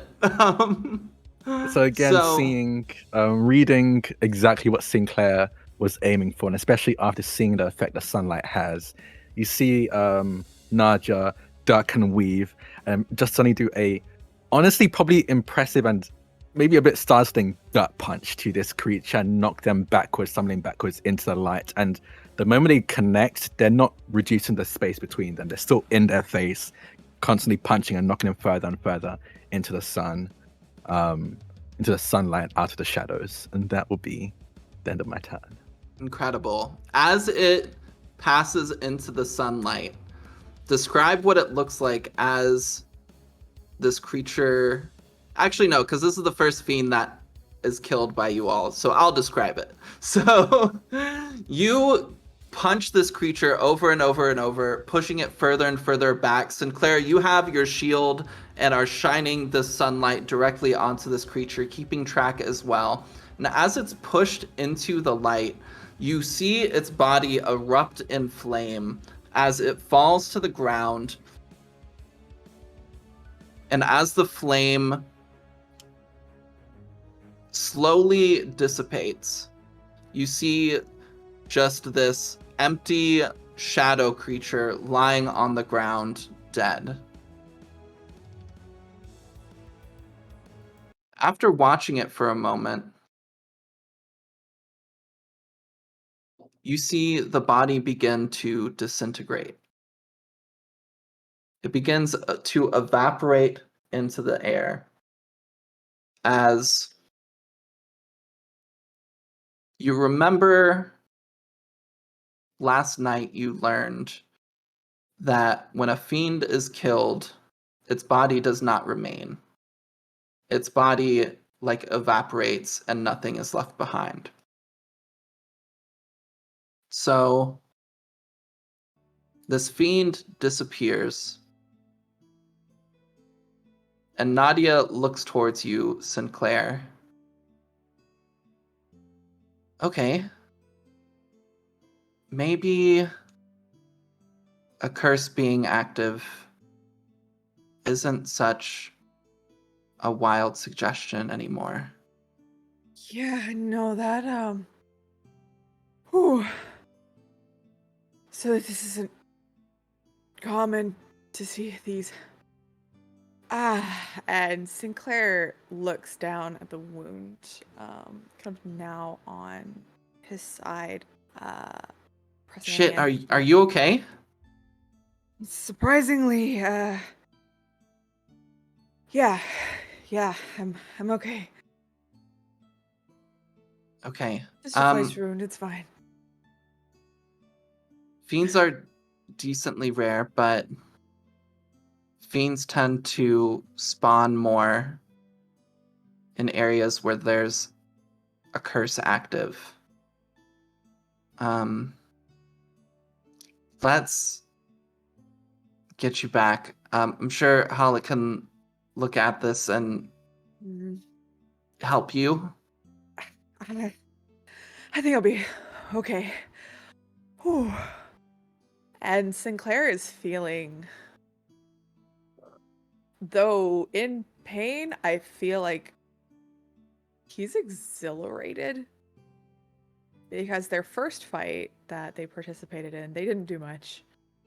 But this one, there's this feeling of, I think, strength and power that he's never felt before, and being good at something that he's never done before. It's a very exciting feeling for them. And I think mostly Sinclair is just very, very pumped up. It's like, okay, let's let's get back. Whew. You okay? Yeah. I'm Okay. fine. Good. Thank you. I didn't even see that thing coming. I said I'd watch your back. I appreciate it. Come on. Let's go. two of you start heading back to town. The sun is hanging low in the distance as evening is beginning to approach. We go back to town and we see Loveless and Cielo as they walk through the streets, heading back towards the inn to meet up with the others. You see Viscera. Viscera, what was happening with you after you left the tavern, leaving Drac to talk with Hala? As I left Adana within... I would have been huffing for a moment. Perhaps kicking something unnecessarily. But then I would remember the very terse directions given to go to Ricky's house. I would have cast a long look towards the door, but there's no way in hell I'm going back in there. I'm too prideful for that. I don't really want to deal with Hala right now. So instead, I begin to make my way to Griggy's house. Okay. You start walking that direction, but are quickly approached by Loveless and Cielo. Hey.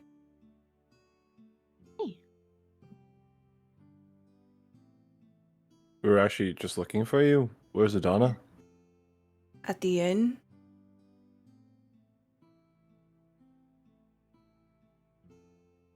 I'll follow up. Where are you going? I was gonna say really quick, would I be able to tell that Viscera seems upset? Because I feel like most of the time you're on one mode around us. So I truly don't know if I'd be able to tell, like, your vibe. So there's so when Viscera is upset, it's definitely standoffish, which is very similar to how Viscera always is. Exactly. However, there is definitely a tightness, and there was a stride in the way that they were moving. True. So True. they had a purpose and very focused. You see their lips twist as they look at you. So there's been an interesting series of events. We aren't the only new folk in town. Oh. Yeah, you all know Falls. You just met him. Well, yeah, I mean, there's this, the really nice dwarf down the road. No. An experienced adventurer is here seeking revenge. They seem to be related to Griggy.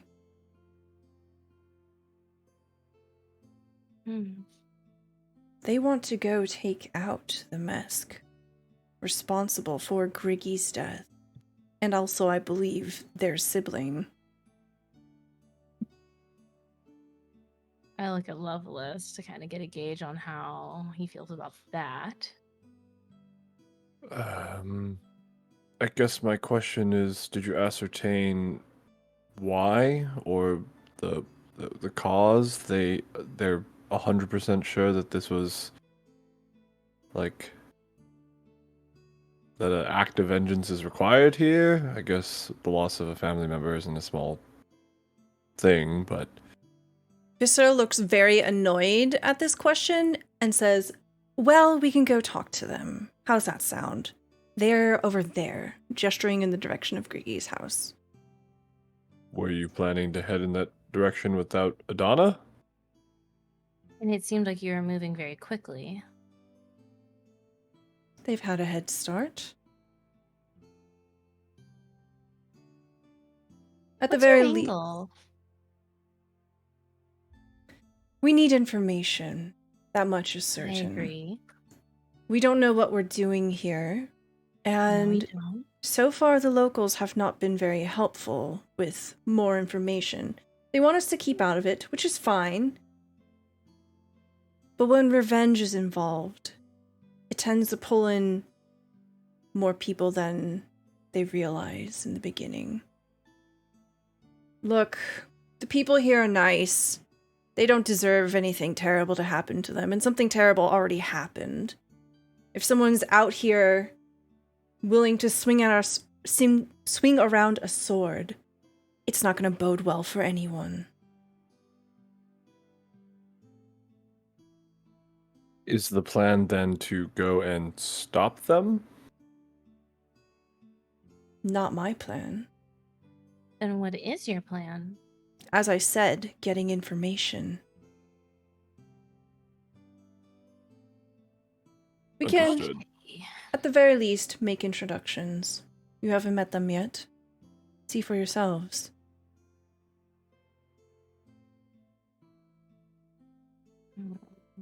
If you two want to head there now, I can wait at the inn until Sinclair gets back and loop him in, and then make sure Adana makes their way over. You can see there's an air of defeat around Viscera as they're looking towards Griggy's house, then looking back over towards the inn. A long sigh escapes her body. Fine. Perhaps it can wait. By all means, you two can go. I don't mind. I just want to make sure that we all know where we're all going. I mean, I was thinking about getting more information as well. I was talking to Loveless about that. I'll follow your lead. Viscera narrows her eyes at Cielo. You're gonna follow my lead to a place that you know how to get to, and I don't. They point. Thanks. Is Griggy's cabin, like, outside of Refnel Village, to clarify? No.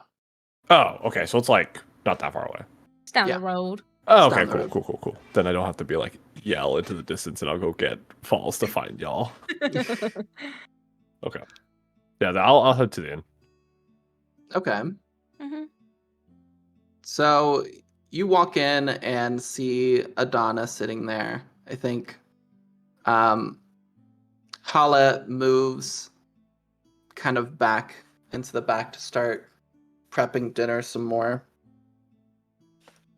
At this point, I'm probably like, I don't know. I'm well into eating my meal now. My breakfast that everyone else has eaten, mine is reheated, a little bit charred. At this point, I've already put my cards back in my pouch, and yeah, I'm just sat there eating. I kind of turn around as I hear the door open, and I think with a mouthful, I just go, "Hi, Loveless." Hello, Donna. How's your morning? Interesting. I'm still, I think, a little bit bruised as they kind of rub their arm. But actually got some food in me, which is nice. Met a pair of individuals out there with Viscera. How are you? You went to see Fords, right? Yeah, he's just a simple engineer looking into building some sound dampening devices. It was a pretty quick conversation across the board. Visser seemed a bit agitated. Was there a confrontation or something along those lines? Donna furrows their brow. I don't know. They went in to talk to Hala, and then came out in a huff. Didn't seem very happy. I'm guessing they maybe tried to offer help, and Hala just didn't respond the way they expected. I'll pull up a chair. I'll sit down next to Donna. I kind of see where Vischer's coming from, but I don't know. Maybe it's not our place to do anything. I mean, how did it say that I should let them know that if they want to help, the best thing to do is to stop Griggy? Or rather, Griggy's Crichton. family? Pardon? Crichton? To What's stop her name? Crichton. That's the guy that's the person, the one we met. I believe the son of Griggy. Oh, sorry, the daughter of Griggy. Interesting.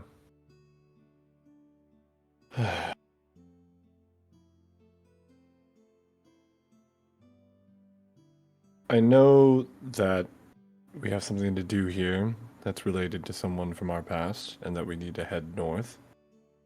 And I think Cielo put it in good words too, is that we needed more information, and I understand that Viscera seems to be on that path as well. But I'm also worried about rushing into these situations. I'm pretty fearful for all of you. I mean, it's only been, 48 hours, to say the least? Not even at this point. Maybe like 26 or 28 if my math is right. Nope, more like 32.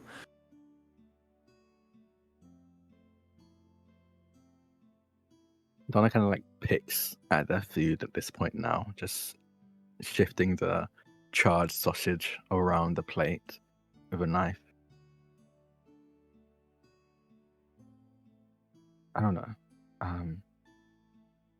I'm way over my head right now, so I don't know if I'll be much help. I don't know. All of you seem to be accustoming to this better than I, so. I pull my chair a little bit closer. It took me probably 3.5 years and a lot of alcohol at the time to make me adjust. I think there's only really 2 schools of thought when you're put into a situation like this. Either quickly adapt or have some reservation. I don't think there's anything wrong with either of them.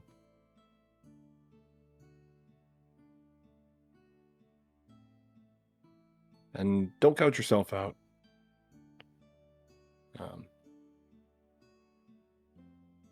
10 years ago, someone at the IGN that had to do with apples inspired a bunch of kids to do something great. I don't know what's happened since then. I probably don't need to know what's happened since then. But there's a fire in there. It just takes some kindling is all. And I'll hit Donna on the back. I'll get up. Viscera seems to be heading over to Cricky soon. I think we should wait for Sinclair and then head over. We're better together than we are apart. No matter how we feel. I think when you pat Adana on the back, they kind of flinch and you hear the knife grate against the glass very suddenly, as they almost tense. And then sigh and relax.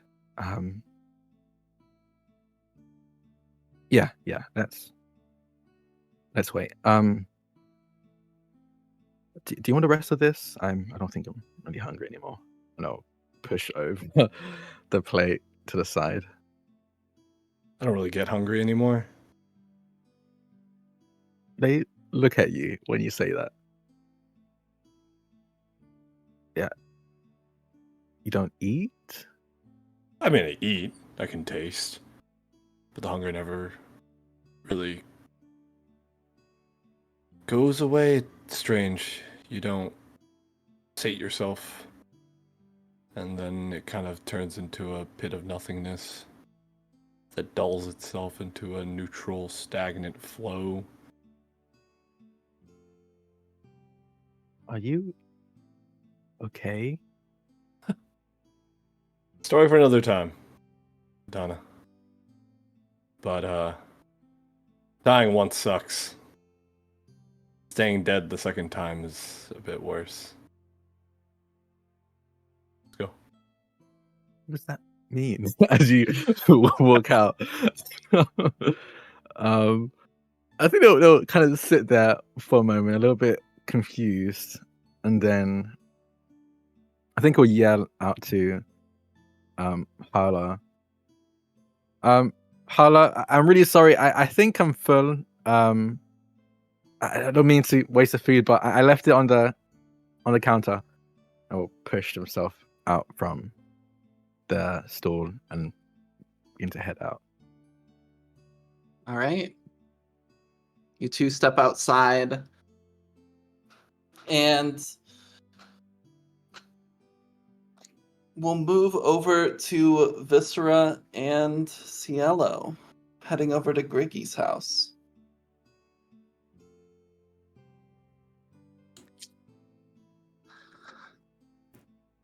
It should be down the road from here. Okay. Um, Yeah. I will have to say, my conversations thus far have been a bit rough with the people here. I'm trying my best to be effective, and it's not working out. Maybe you should do the talking here, is what I meant. Okay. Yeah, I can do that. What do you mean by be effective? What's your goal there? To get information. Right. And you open with that. Like that's your opener. I want to know things. That's why people ask questions. Right. But and listen, I get it. I understand. I want to understand things too. I want to know things too. But these are people, so we do have to have a bit of like. You know what? Never mind. It's fine. I'm gonna keep walking forward. Visser just keeps going. Informed decision making, you know? Right. We have yeah. choices that we have to make. We either choose to get Mhm. involved, don't get involved, and I want Mhm. to understand the whole picture. We can't assume anything.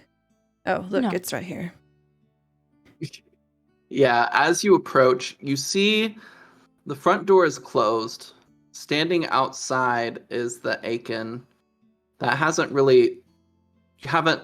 shared words or names or anything with each other, but they're standing outside going over their notes. Okay. I guess I'll go up and say hello. Hi. They look up.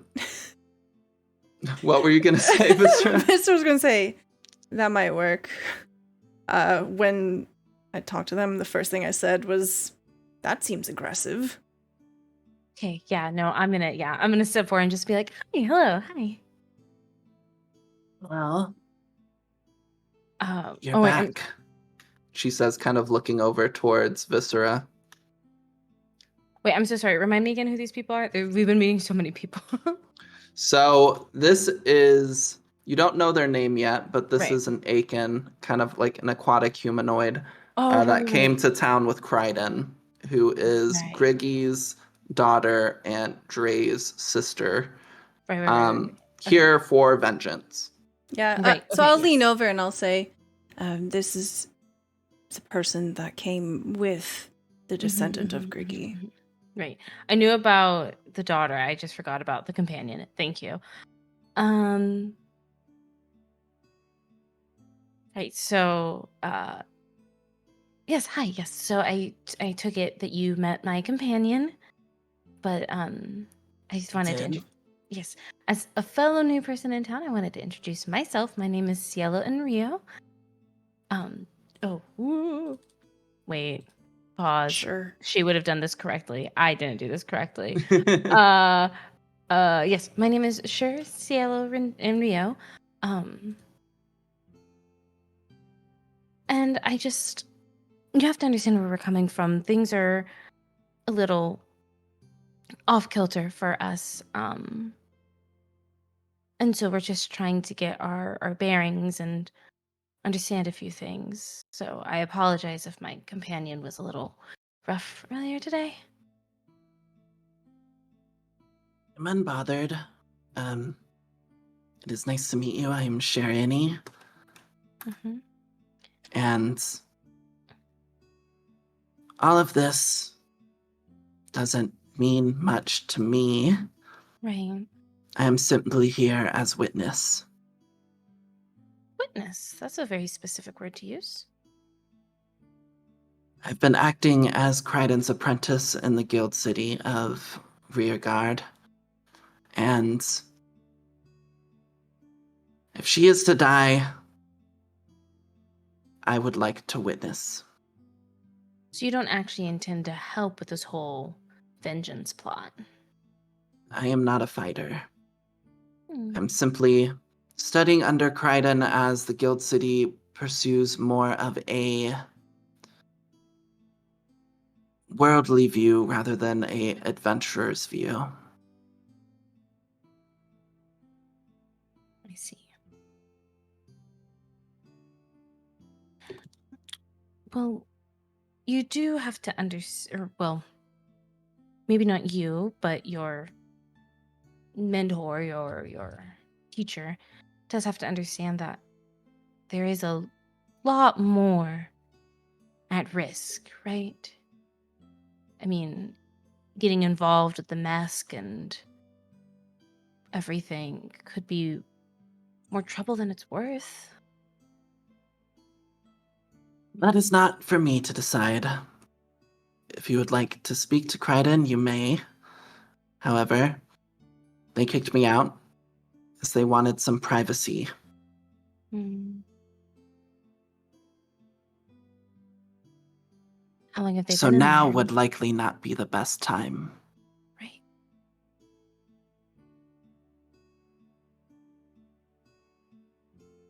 What's your Do you know how long they opinion? intend to be in there? How Viscera, long like, does it take for one to grieve? That's so fair. That's a very fair question.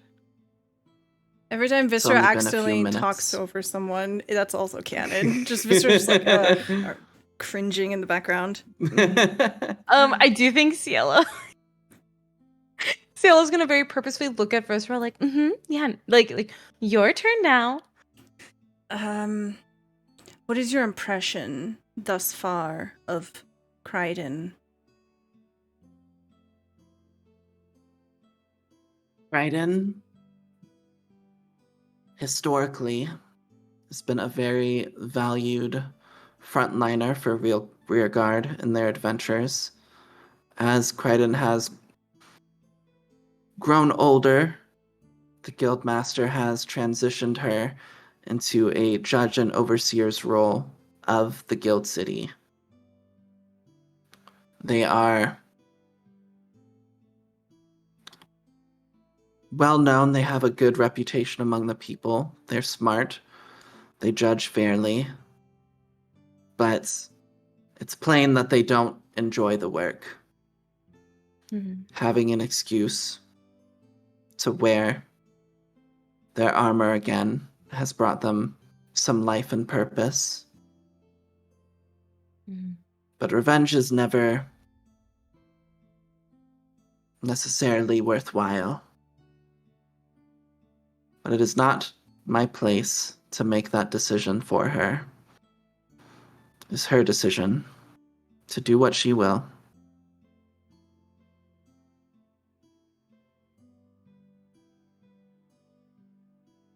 Aren't you concerned for your own well-being? No, That's interesting. I feel like if I was getting attacked and defended myself, I really wouldn't care who was there for witness or not. I will be there at a distance. I do not plan to be close. I simply wish to see if they die. I will be there to retrieve their body later. But I do not wish to be involved. As I explained, I'm not a fighter.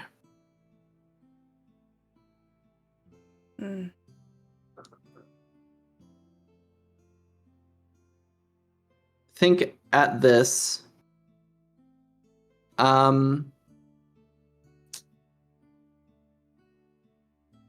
Sinclair and Nadia, you start walking down the path and you see Viscera and Liv talking to this person you don't recognize. I think walking and seeing, not understanding what exactly is happening, Sinclair's going to jog up to the three, waving, and say, hey, how's it going? Okay, hi. You are hurt. I am. We got into a fight. We won though. You are excited about this. I think so. Yeah. See Oh, hi. Viscera just kind of lean to look past you to look towards Nadia. See if they have Nadia any seems injuries. fine, no injuries, but they look towards the group of you in this new situation where they don't know what is going on, or who this Aiken is. They're just gonna look towards Sinclair. I'm gonna go catch up with Hale and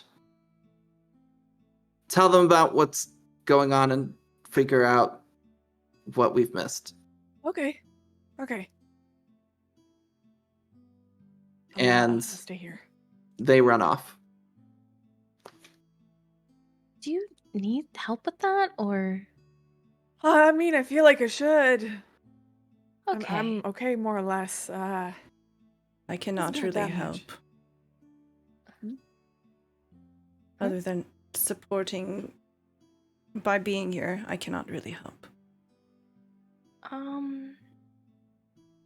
I mean, I feel like I could help, but maybe in a second. I feel like I could do something about that. I feel like I could help you out with that.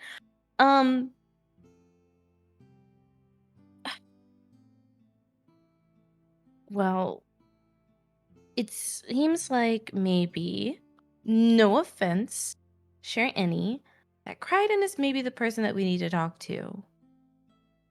No offense More taken. than you. That's what I said you should do. Okay. I simply said that they have requested privacy.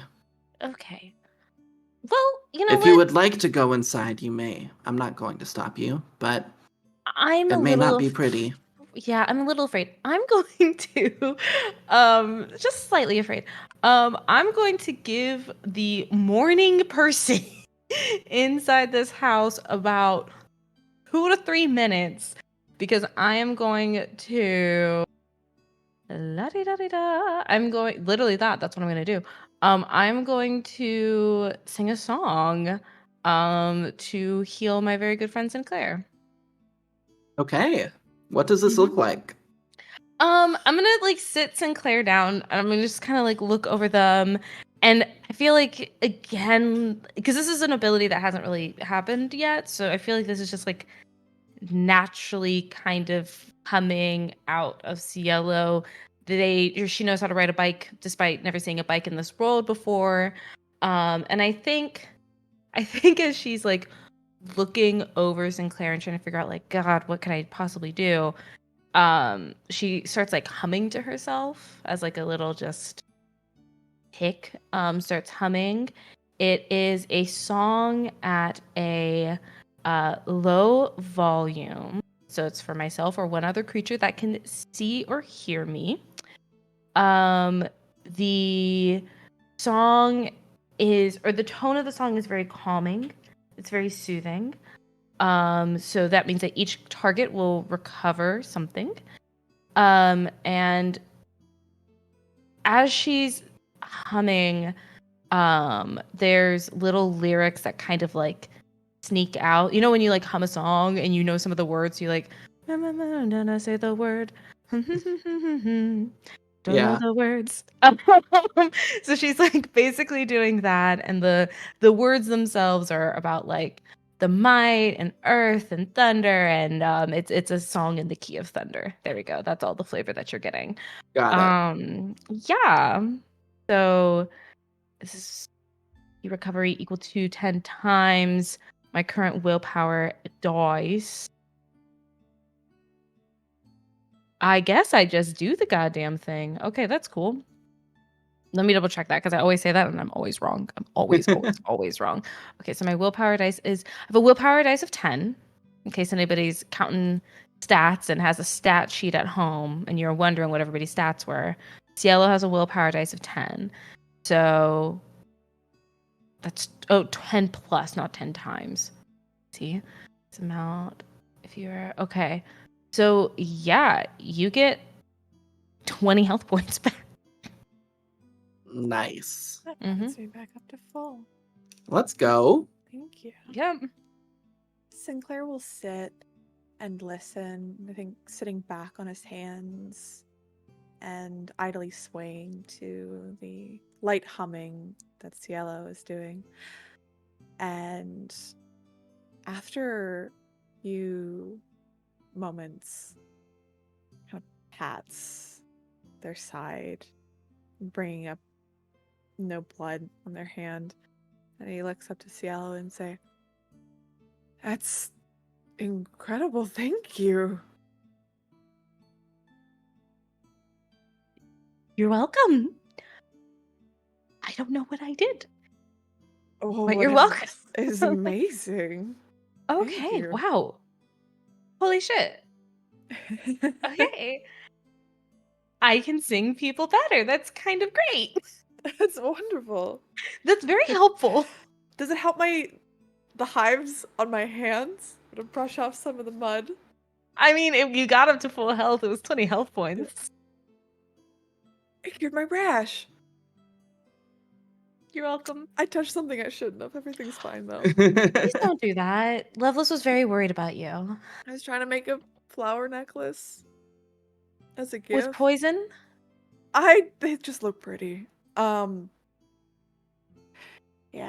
Okay. We're fine. Well, now that you're better, I think that's enough time. I'm gonna go and I'm gonna knock on the door. Okay, before you do that, Mhm.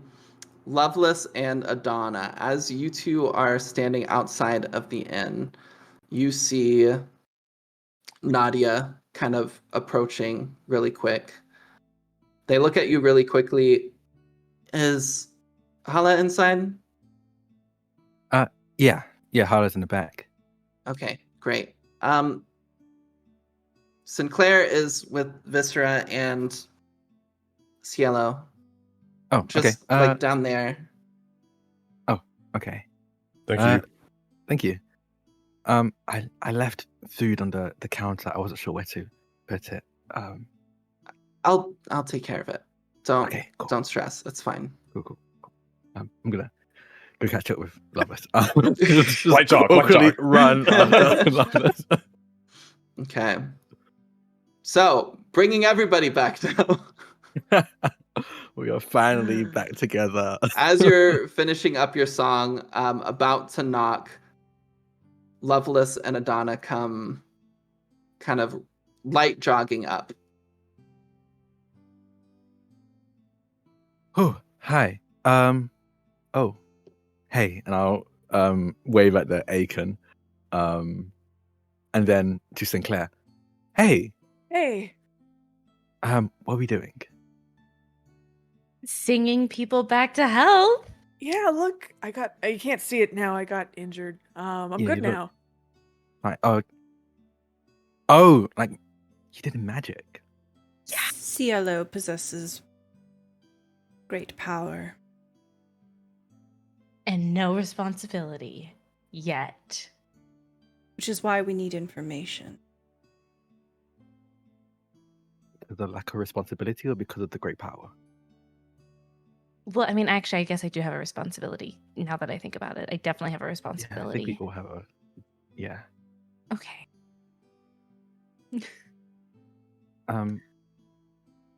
Isn't this where Crichton was going? They are inside. Do you think they can hear us? Who's that? Most likely. I'm sure Fall can. Well, Hala said that the best way we can help is stopping Crichton from going to the mask. So is that what we're going to do? Are you? And I point at the person who's standing outside the house. Share any. Oh, Pleasure. I'm Loveless. I think you heard me introduce myself to Crichton, but I am Adana. Is she busy? As I gesture to the door. Morning, yeah. From Oh. inside, you hear "fucking idiots." Okay. Oh, that's Adana nice. just takes a very sudden step back. She's like, oh. Do we? Do you think she's talking about us? There's like a I don't 50-50 know. shot. We That's could open fair. the door and find out. Push or pull. I'm gonna knock on the door. Like, hello? What do you want? And I think immediately I have no idea what we're here for, so I'll just turn to Cielo. I turn to look at Viscera. Information. We would love to To talk talk. about the situation, if that's okay. It's Adana. We met near the edge of town. I brought my other friends with me.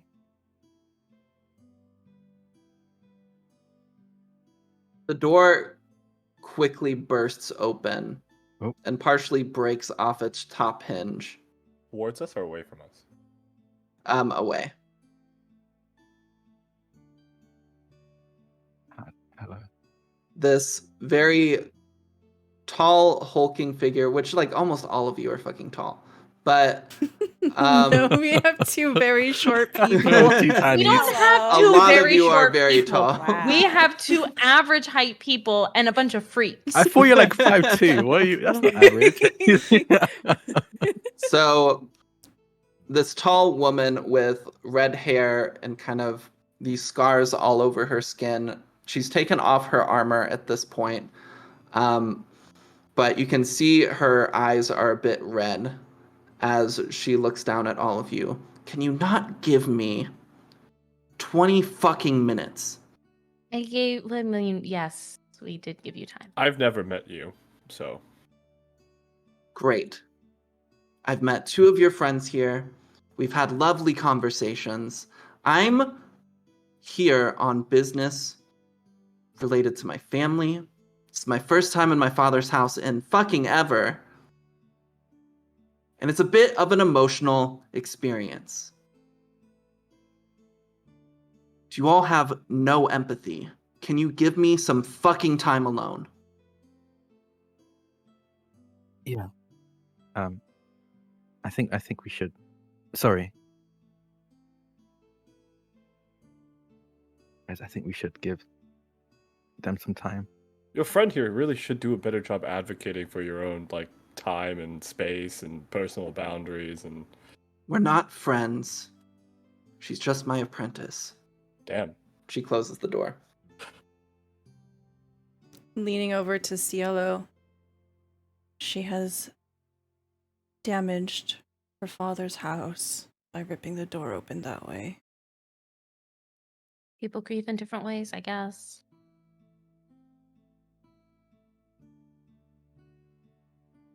I suppose so.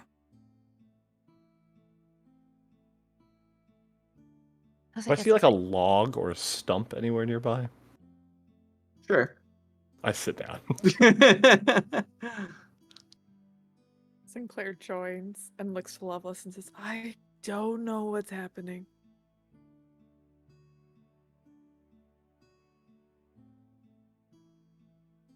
Do you? No, I don't. I met this person for a whole lot of 15 seconds. We're trying to find information about them in regards to this scenario in mind. Yeah, I guess I was gonna say maybe. I mean, obviously we don't have to do it like out loud because we've all been here paying attention. But can we say that like we exchange notes because everybody's been running off and doing stuff? So Yeah, that's fair. Absolutely. yeah. Yeah.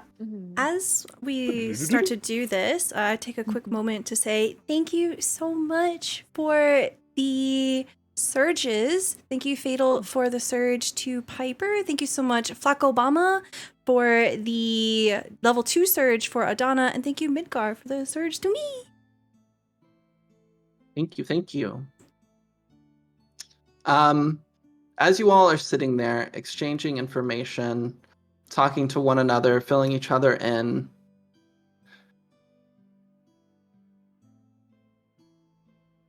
Sinclair.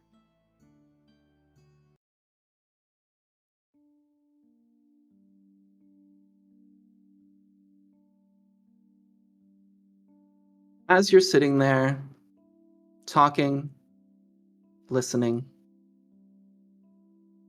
you feel your vision beginning to fade as you see something outside of yourself. A familiar voice echoes in your mind as the goddess Thrymera speaks. Sinclair, I can feel you close. I think I can reach you with my voice. So I need to tell you an important tale. Long ago, when magic was rare and hope was rarer, in the time before written history, and even before the starfall, the world was ruled not by kings and councils, but by the whim of 3 titans, and our societies bent to their whims. An image comes to your vision of a mountain before you. The stone of the mountain rises and falls as if taking breaths. The first is the titan of the land, Isklith. Dust begins to erupt from the mountain's base as it moves. A large humanoid figure slowly standing tall into the heavens, their skin made of stone as their eyes gaze down upon you. Lightning crackles across their form as they move. They walked across oceans and settled wherever they deemed fit. Sometimes they would slumber for years, others for days. But for every step they took, it could be felt all across the world. The vision fades as another forms in your mind, this time of a giant shadow passing over the land. You look up and see an enormous bird wreathed in flame. The base of its feathers look as hard as scales, and as they extend further out, they transform into long, dangling red feathers. Its neck is long as its head gazes below, looking for prey. Next is the titan of the air, Phoenix. A burst of wind echoes behind it as the phoenix dives to the fields below, eating its fill of the creatures of the land.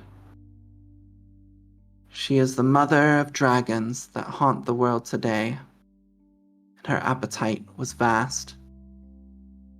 We all feared the days we saw her shadow. We hid our homes to keep from being preyed upon.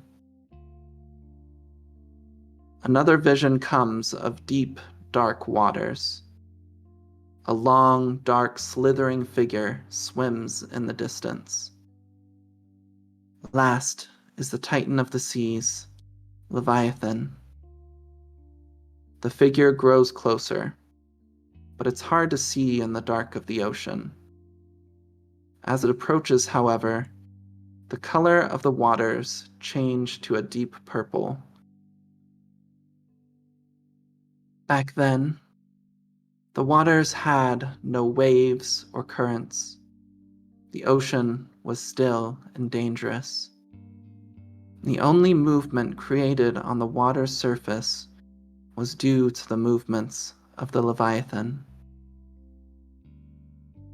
Your vision begins to fade out again, returning to the scene as you see the others around you filling each other in, on the details of what's going on. You hear Thramera's voice one last time.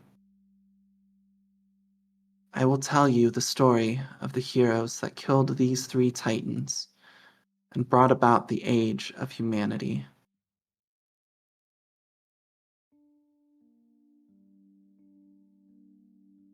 Our scene changes one last time.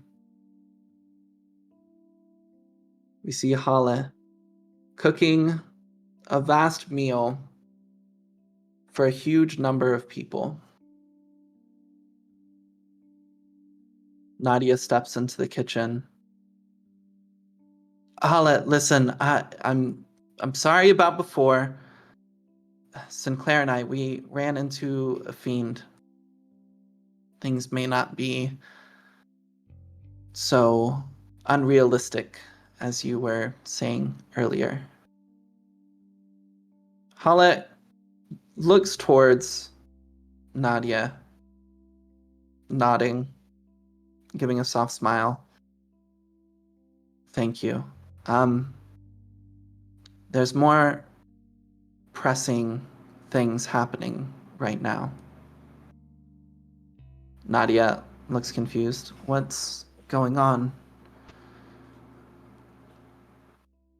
Griggy's daughter, Kryden, has come into town. She's bent on going and killing the Musk that killed Griggy and Dre. Smile crosses Nadia's face. Well, I mean, that's a good thing, right? I mean, we've been having trouble for a while. Like, Kryden's really experienced.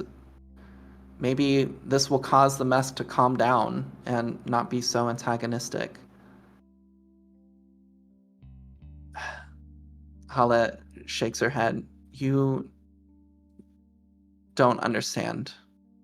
What don't I understand? Nadia's getting angry. We've constantly had problems. They kill anybody that comes near. They won't even talk to people. I know you worked with one of them a long time ago, but they're dangerous, Halle. Halle looks towards Nadia with a very soft expression. There's something I need to tell you. Something I didn't think I would ever need to tell you. What is it? Nadia asks.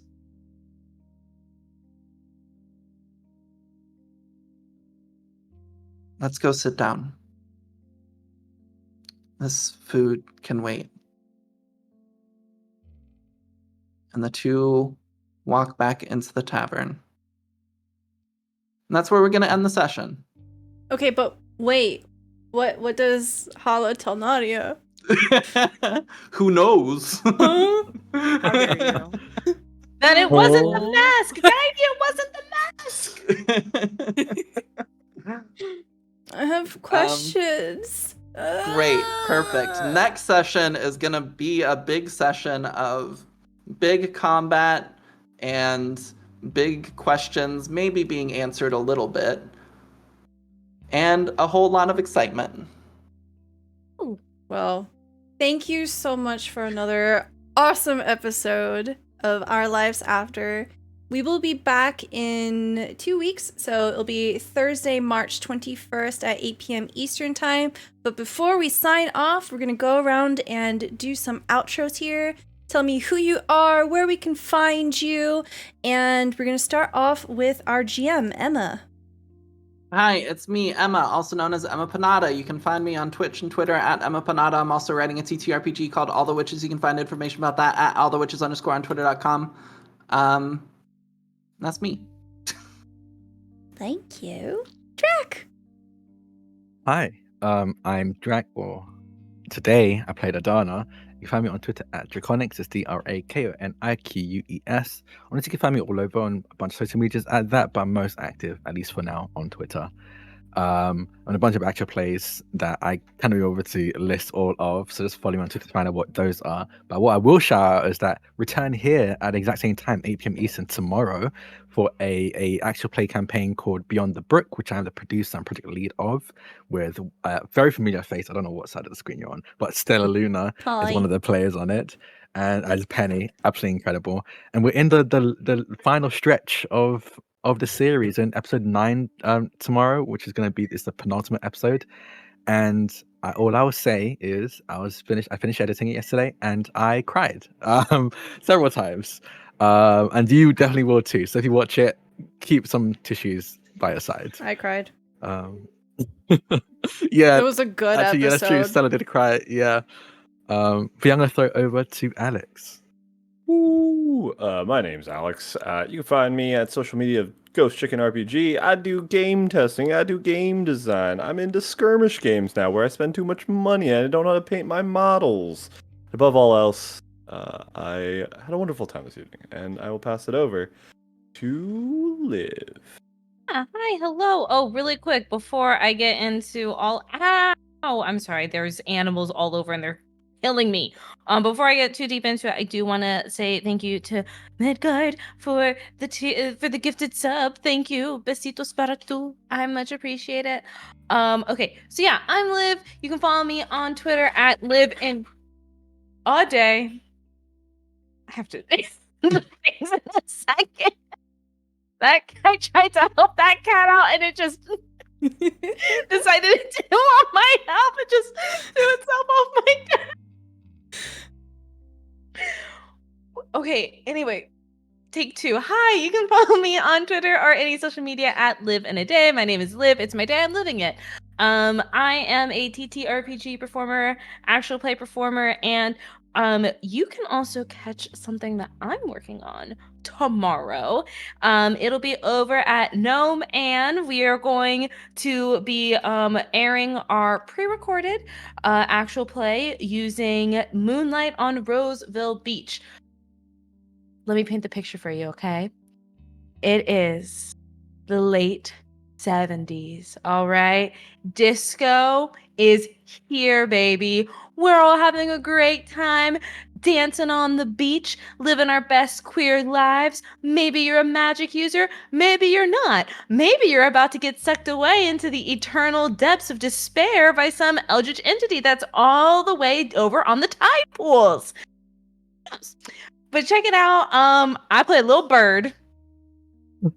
I also co-produced on that. I completely forgot until you said it.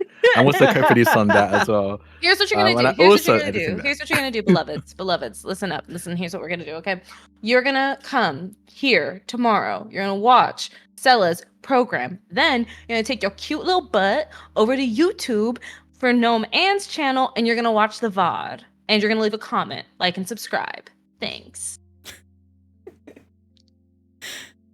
I love you. Oh, also Piper. It's Piper's turn. It's Piper. I dropped the mic. I'm picking it up. I'm putting it very gently into Piper's hands. Thank you. Hi, I'm Piper. Tonight I've played Sinclair. And you can find me over at here, obviously. And over bi-weekly at my channel, Matihi, playing What We Do in the Shadows, a queer pirate game occasionally. And sometimes when we don't have enough people, we're gonna be playing rats. Very excited for that to start. I'm so excited. But you can also find me occasionally on Twitter at Maddie Matihi, but otherwise, yeah, just GMing around and occasionally playing games in different places and spaces. Thank you so much, and I hope you have a good night, but I'm gonna pass it on back to Stella. Hi, I'm Stella Luna on Twitch, Stella Luna on all other social media. Thank you so much for watching, whether it's here live or if it's later on YouTube. We really, really appreciate all the support everyone has given us, whether it's your time, whether it's helping us boost all of the messages and getting it out there. We have put a lot of love into this story, and we cannot wait to tell you the rest of it. Again, we'll be back for episode 5 in 2 weeks on the 21st of March, and I really, really hope to see you there. And thank you again to all of our sponsors for making this possible. and I hope you have a great rest of your day. Bye, everybody!